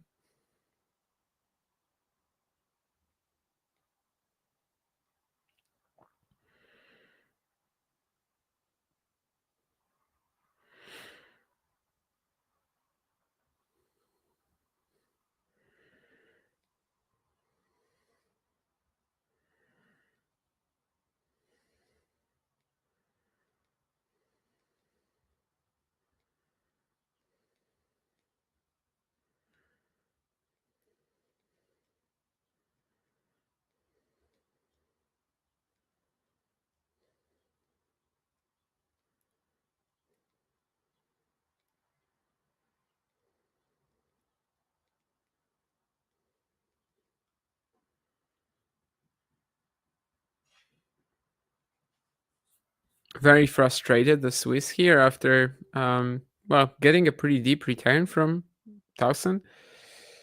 But yeah, the fact that she couldn't handle it apparently was not that understandable to her. Maybe it's also like part of the last 10 minutes being, I guess, not that amazing from her off the ground. She's mostly been winning points where, yeah, it's like quick serve, good serve, maybe a put away shot, but has kind of struggled the last 10 minutes to make much impact. And I think she might have just missed that backhand as well. Again, trying to take a high ball early. It's going to be risky. But yeah, this time she doesn't land it. It was like swirling away from the line a little bit.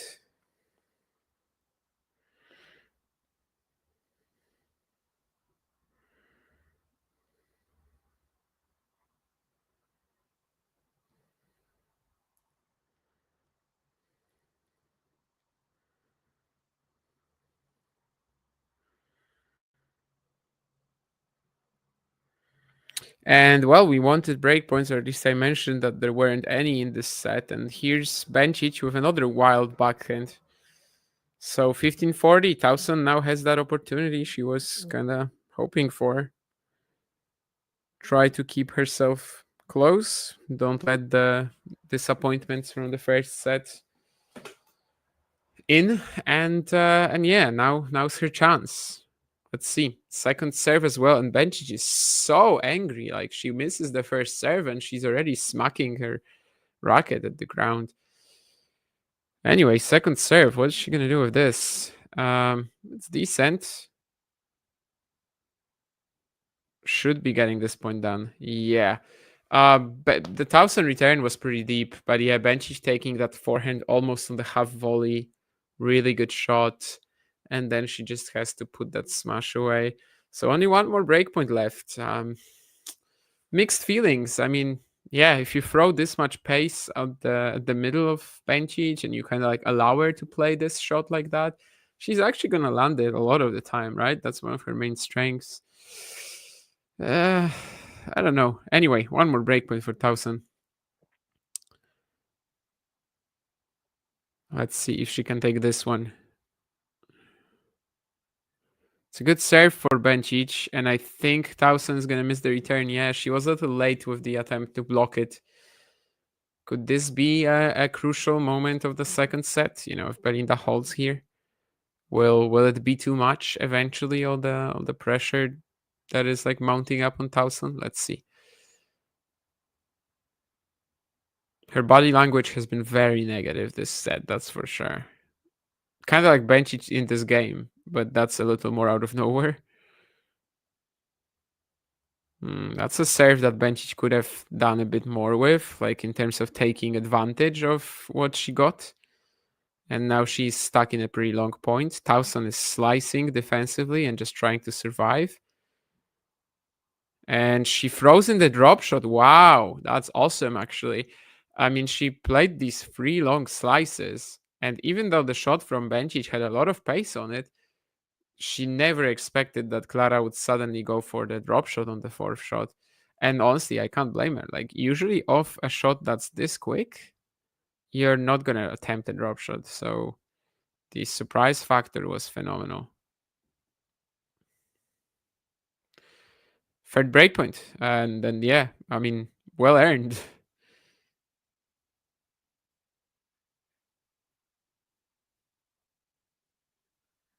But Bencic finds an ace down the tee.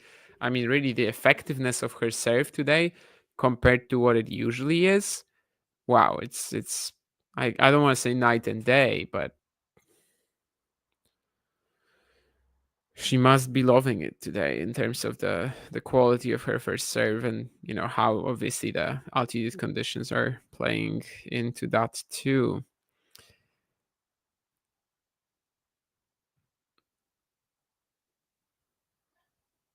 Yeah, that's kind of similar to the first breakpoint where Tauson plays this linear deep return at the middle, but you know that Bencic on the half volley is just deadly. This time though, it's definitely not Clara's fault. I mean, this was a first serve return, not much more she could really do. So yeah, game point Bencic after saving 3 breakpoints in this game. Will this be a key moment of this match? Let's see. First, of course, she needs to get it done. It's still not over.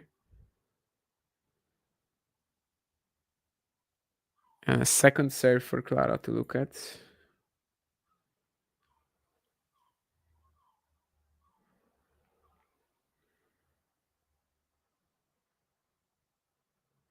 I mean, gotta make that. So 4-3 Bencic. Is this the final nail in the coffin for Tauson? Can she pick herself up, especially mentally, for the next game? Let's see. The first winner of the day is Lyudmila Samsonova, but Donna Vekic might not be lagging behind too much. She's 2 points away against Hailey Baptiste.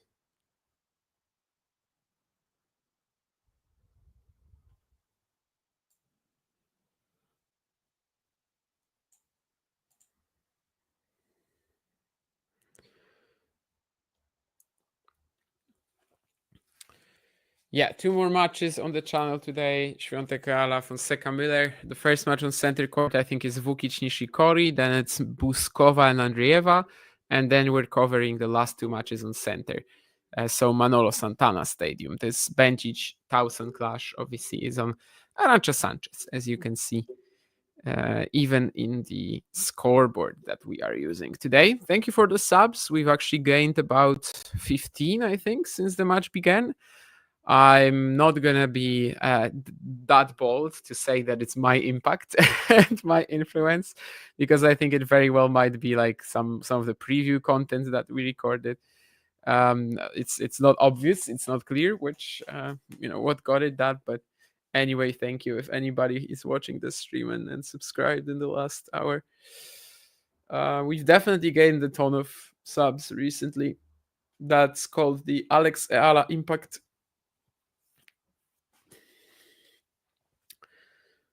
Now we just need like a massive Indian prospect, Manas Damne, to do well. He was actually playing this event and lost in the qualies.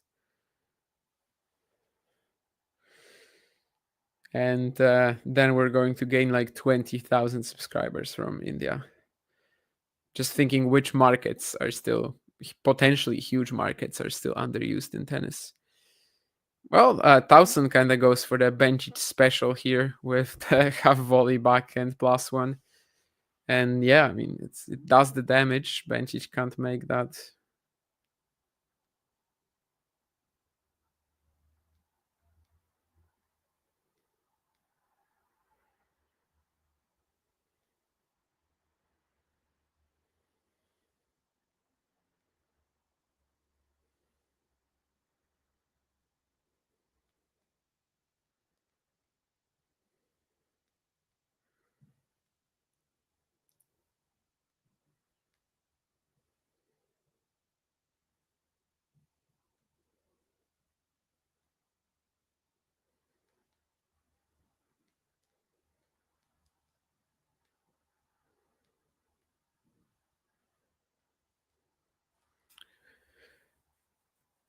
Well, looks like Tauson definitely didn't let that previous game get to her for now. This looks to be a very quick hold with an ace for 30 love, with that half volley earlier. 40 love here.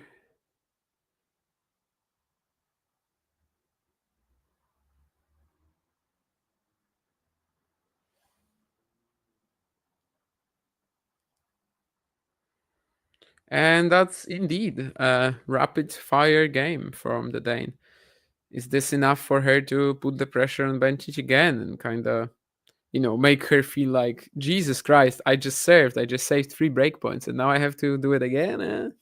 Let's see.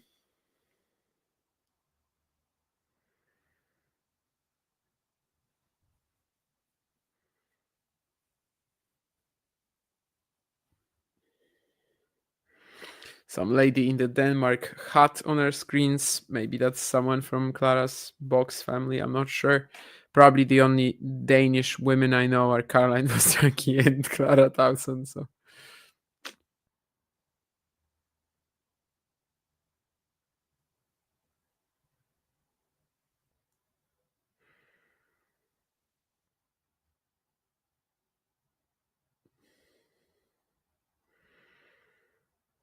Does Belinda make that? I guess it's on the baseline, yeah.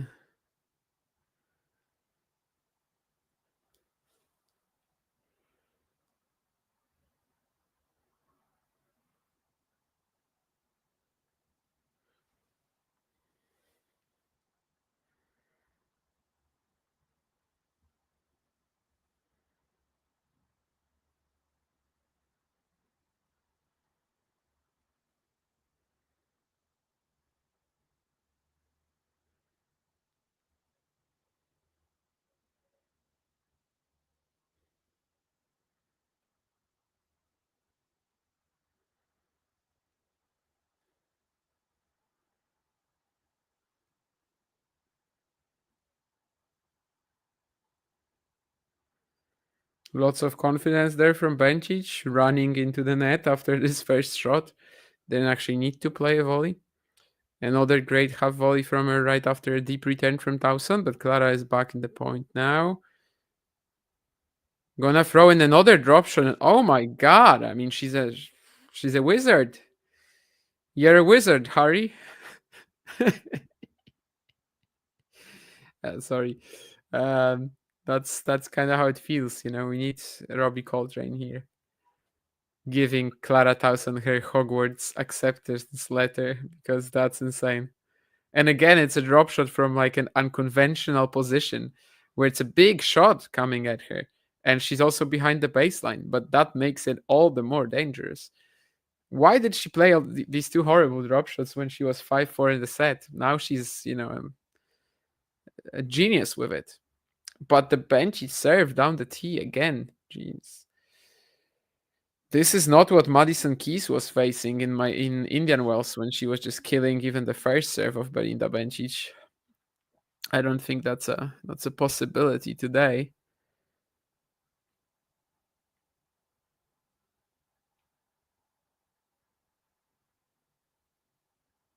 A little too frantic though on this backhand, just trying to kill this game right away with the inside out. Still 40-30. Of course, if she holds, she would put Tauson in this pretty uncomfortable position of having to win the next game to stay in the match. And we know how that can really play with your head. But does she get the game, Bencic, here? That's the question. Longer slice from Tauson. It's in the court. And what a forehand down the line from Clara as well. And she's going to lose this. Oh, no. Yeah, I mean, call it good anticipation from Bencic or call it terrible shot selection from Tauson. I don't know what to tell you. Anyway, Bencic was ready for that forehand counter. She played a passing shot at Clara. Still makeable, but not that easy. It was pacey, and the forehand volleys into the net. But yeah, she totally should have had that after the forehand down the line.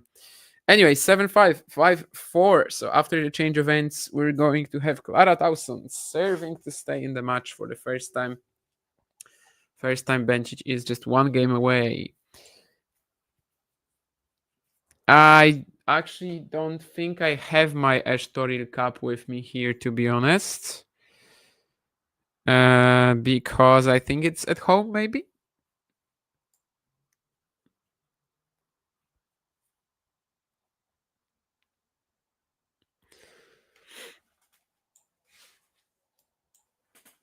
I think so, at least.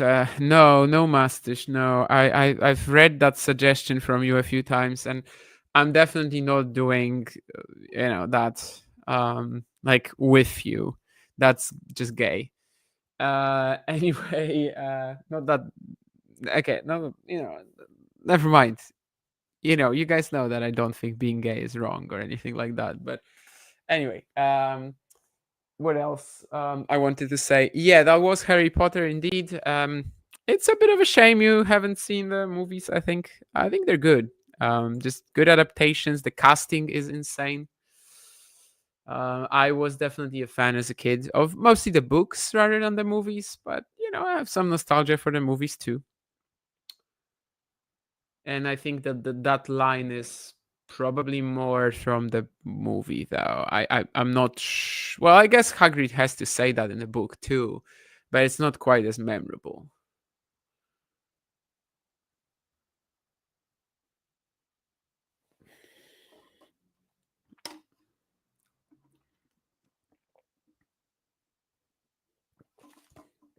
So I think I also fell asleep on a Harry Potter movie in the cinema once.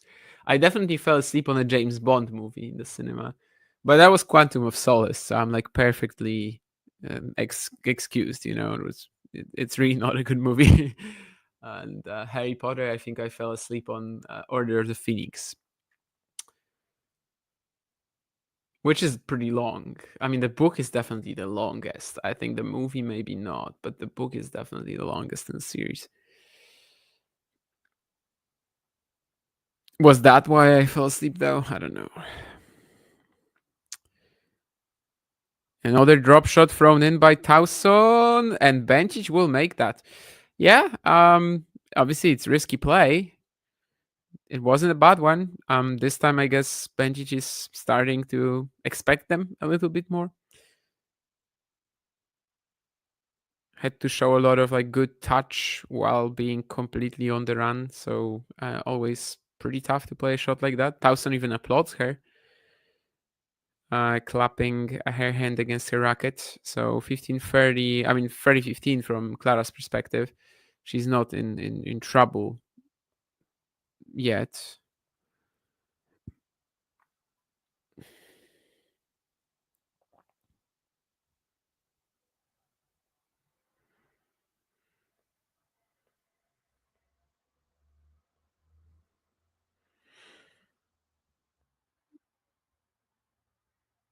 And she won't be in trouble here either. The return from Bencic, I mean, yeah, it was just, she barely caught it, and it just set up for Clara to hit that forehand down the line winner. I think that's a shot she probably never missed in her life. At least that's how it looks. And 40-15 for her now to try to get to 5-all.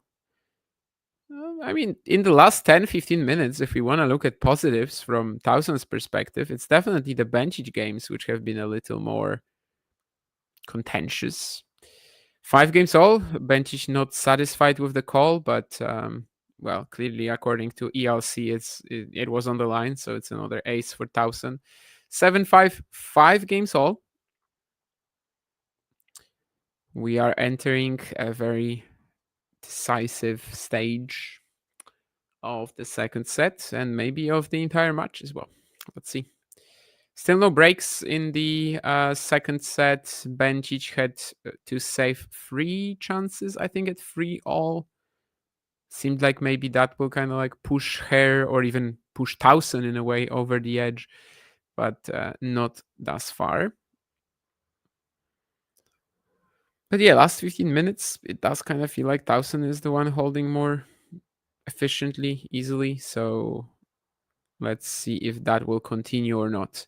A bit of a funky point here as Bencic basically mishit a shot, but it allowed her to reset, and it actually was pretty troublesome for Clara, who eventually misses a long slice defensive shot.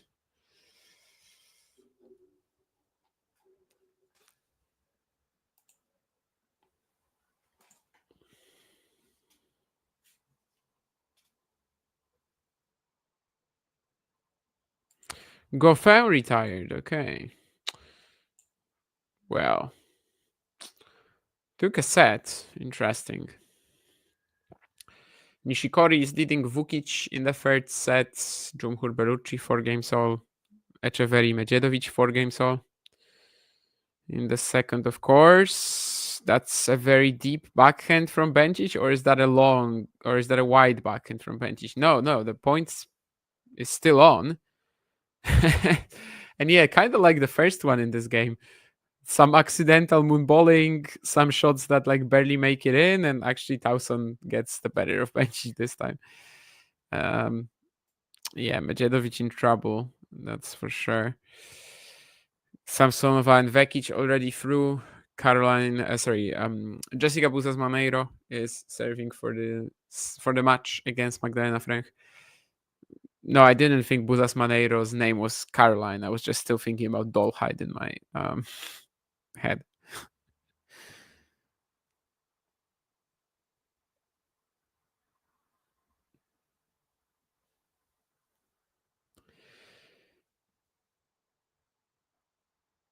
$15-all here, trading some forehands cross court. It's Clara who switches to the down the line.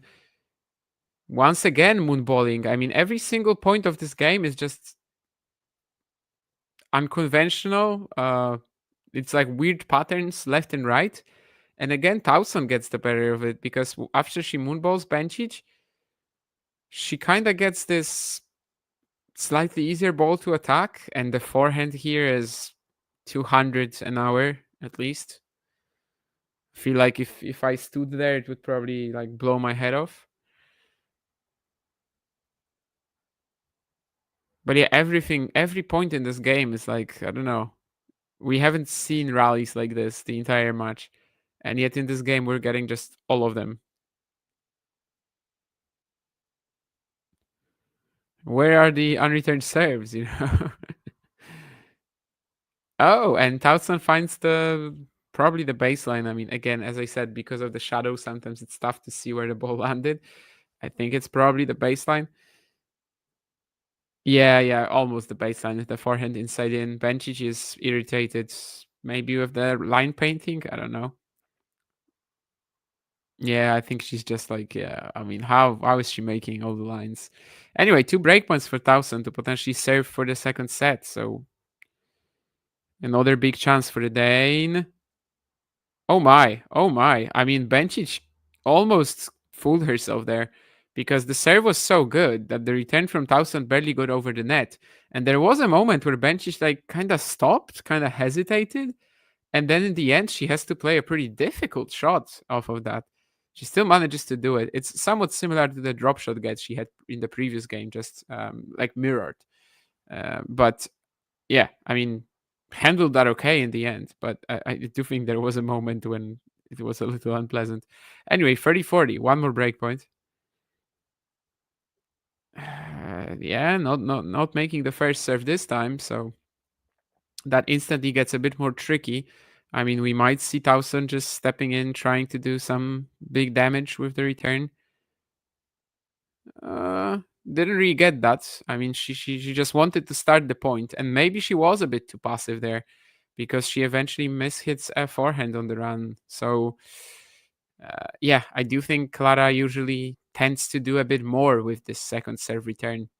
Here, she kind of just wanted to play a point, and that didn't work out. Well, if this is how, the match is going to be won and lost, I mean, it's going to be an even stronger kind of narrative of Bencic doing better in pressure moments. Even if Clara isn't doing anything, atrocious here on the breakpoints. That is off, though. She kind of just didn't position herself well for that forehand down the line. And Bencic has a game point for 6-5.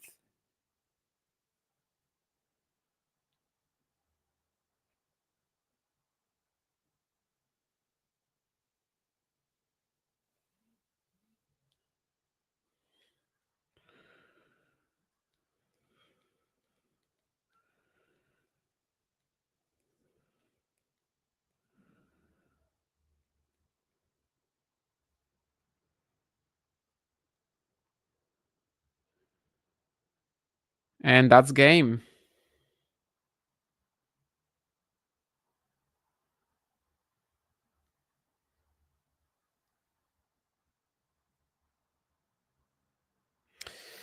So yeah, 5 breakpoints I think in the second set that Clara had, 5 that Belinda has saved. Nothing like awful on these breakpoints, but still, the chances were there. She wasn't able to take them, and now she has to serve to stay in the match again. Clara Tauson. Last time she tried, I mean, it took like a spectacular shot from Belinda to win a point. So last time it was pretty good, obviously, the attempt. But we also know what happened last time. She was in the at 5-6 in the opening set, right? So yeah, let's see how Tauson handles this mentally right now. Medjedovic held. Was this a difficult game from him? Let me see that, because he was also serving to stay in the match. Doesn't seem like it was.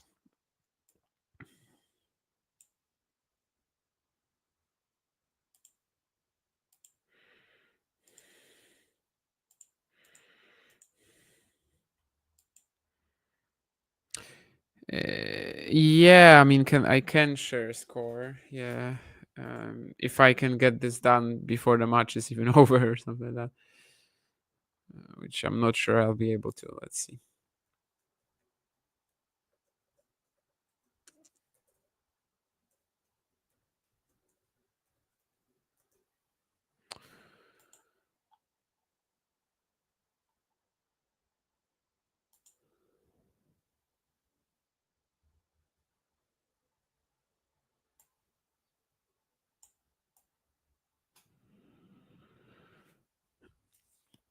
sliding all the time because there's less or more injuries? I guess both. I mean, sliding, especially off clay, is not healthy for our joints.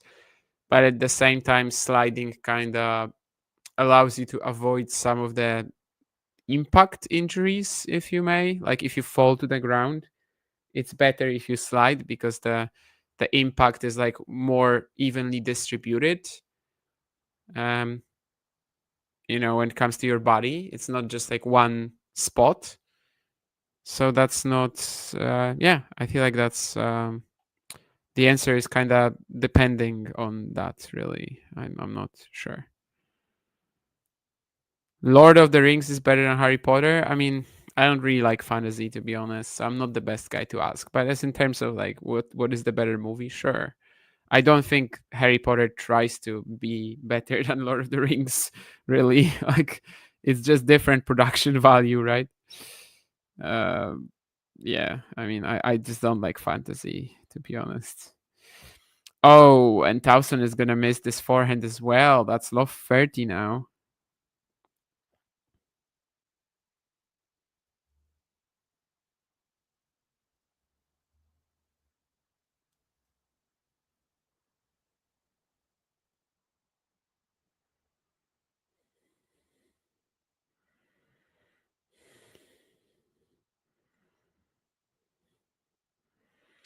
So let's see, just 2 points away, Bencic plays a very deep shot here. She has the forehand and she's going to take it. 3 match points. Yeah, I mean, what a match here. Let's see if Tauson can do something about this. Kind of avoid that story of, missing her chances in this one.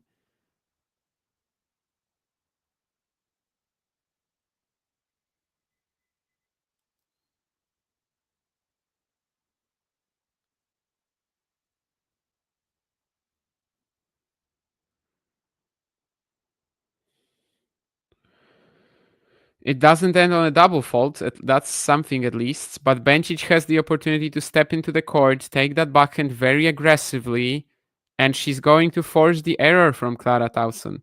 So Belinda Bencic moves on to the third round of the Madrid WTA 1000. I mean, obviously, as we said earlier, it was like a way too early top 15 in the race clash. These players should be meeting later, right? These players should be meeting later in the event. So from that perspective, that's a little unlucky for Clara. But then again, you can't say that she didn't have her chances. She collapsed when she was serving for the opener. She hit 2 double faults at 5-4, 2 drop shots into the net at 5-4 as well. And then 2 games later, she hits back-to-back double faults again. Oh, not the first one. The first pair wasn't back-to-back, but she hits back-to-back double faults to drop the set too. And it's obvious that after something like that, like Belinda will get a bit more confident, right? And her serve was looking really, really good. And obviously she also can take the ball so early and has all these like half volley directions. It's all amazing in the Madrid conditions, really. And later on in the second set, I mean, it was Bencic saving a ton of key breakpoints. So basically 3 at 3-all, and then 2 especially important, obviously, at 5-all. And Tauson just has another slightly more sloppy game when she's trying to serve to stay in it. So it's definitely a match that Bencic wins like mentally over Tauson for the most part. Game-wise, it was close. You could argue that there were large chunks of the match where it was Clara who was more threatening. But it is what it is, and then she definitely did great. She is great in these at this event generally. Bencic, she definitely enjoys these conditions. So yeah, I mean, at this point, what more can you really add? She has a chance for a run here, I think. I checked who she was going to play, and then I already forgot. But it was definitely Pera or Haddad Maya, who's been struggling so much this year. So either opponent, Bencic will be the favorite in the next round. She could face Goff in the fourth round if the seeds hold up in that sense. So there's definitely potentially more to come from Bencic at this event. And yeah, that's going to be quite exciting. Some quotes, I think, Eugene, from Carlos. Yeah. What else did we have? Regarding James Bond, I mean, that's unfair.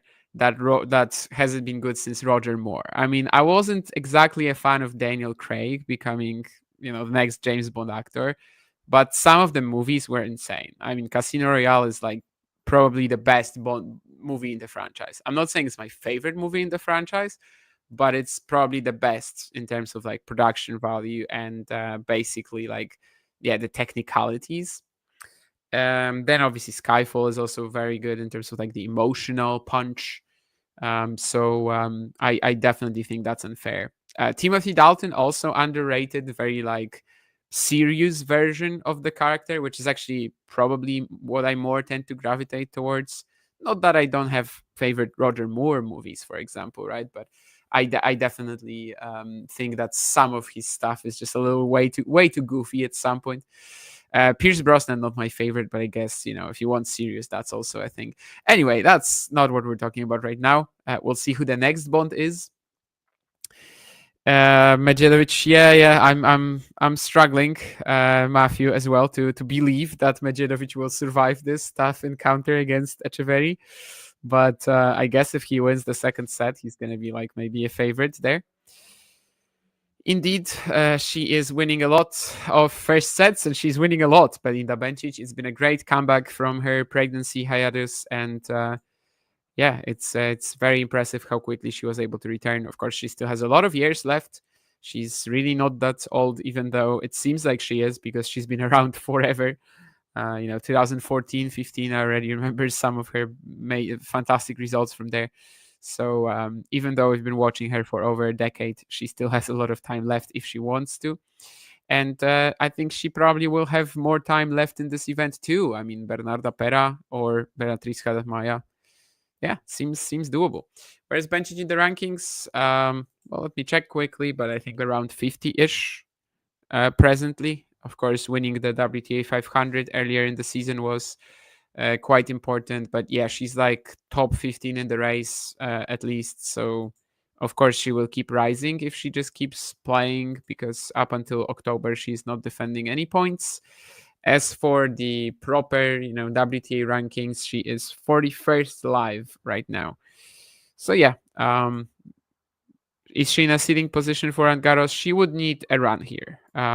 I can't tell you what exactly, but let's say 50-ish points for the next one, right? For the next round. And then if she gets another one, that's 100. I'd say a quarter final here, a fourth round here, or like a fourth round here and then something in Rome. Something like that. Like a quarter final here, and she probably could be seeded for Roland Garros, which would be nice. I mean, obviously, as we said, this was a clash that was like way too early in the event because Belinda is still underranked, whereas Clara has been just as good this season, if not even better. But today was not able to display that, at least not in the crucial moments. Nishikori has 3 match points now. Jumhur Bellucci into the third set. Echeverry Medjedovic into the second set tiebreak. So definitely crunch time there. And keen in the match that he was interested in, Maximus Jones is beating Clement Swiatek again, at least for now. So anyway, that's not too important right now. What's the stat? Is the only the fourth player to win a women's single?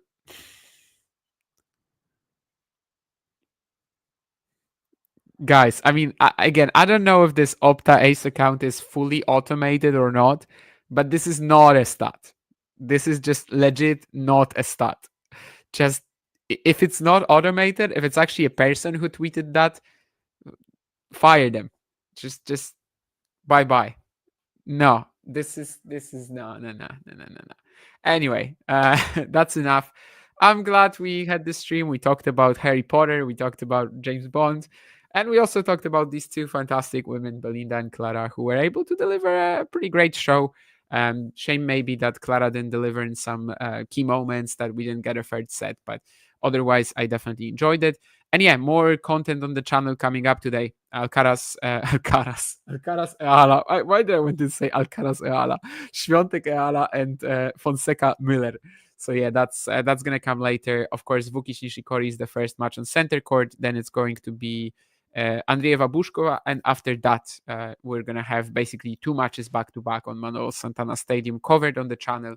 So keep tuning into that. And once more, thank you for all the subs we gained during the stream. I will pretend that it was my doing. Thank you. I'm glad that I was able to bring us like 20. I think it was more the previous. But anyway, see you guys. And yeah, thank you for this channel. Have I seen Miller before? Man, I mean, dude, that's the Pope. No, never mind. Anyway, yes, I've watched Elmer Miller like 100 times. Phenomenal backhand. It's really like elite. There's no reason to put asterisk on it, like, I don't know, best on the Challenger Tour. It's absolutely insane. I think it's a shame he drew Joao Fonseca, because that might be a bit much. However, I mean, he's fully capable of just destroying people. 10 games in a row against Comesania on Sunday. Fantastic encounter as well against Mike Schack in the second round of the qualifying here, obviously. So, yeah, I'd love to see that. Which tennis players have I met? I mean, tough to make a list. At events, you meet a lot of players, right? So I don't know. Also, what does meet mean? Because I don't know. Like, I talked for a minute and a half to Joao Fonseca, but does that mean that I met him? I mean, questionable, right? In terms of, like, let's say the biggest players in the world, I probably don't meet them because I mostly travel to challengers, right? So I don't know. But yeah, I mean, if you travel to, let's say, 10-ish events a year, which I do almost every year for the past 5, let's say, then obviously you meet a lot of players. Elmer Miller, though, I don't think I've seen live. I've watched him play, on stream really 100 times, but not. I don't think I've watched him live. I don't recall, at least. Or maybe no. Actually, I watched him live. It was in Danderyd in Sweden in 2023. At the end of the season, he was playing that indoor challenger in the Good to Great Tennis Academy. It's not, the event isn't on the calendar anymore. Magnus Norman was the tournament director. And I think Elmer played there. He played the qualifying, but obviously indoor conditions he struggles with. So it wasn't the most impressive performance, that's for sure. That's why I forgot about it. But he might have done something. Like, I think he won a match in the qualies or something like that. But yeah, I completely forgot. But I did watch Elmer Miller live, actually. Yes, Sweden 2 years ago. Anyway, thank you once more, everybody. And yeah, just have a good one indeed. Keep watching the channel today. 2 streams ahead, as you can see. And yeah, thank you, everybody. Bye. If you enjoyed this video, make sure you hit that like button. Don't forget to subscribe and click that notification bell so you don't miss out on all things tennis.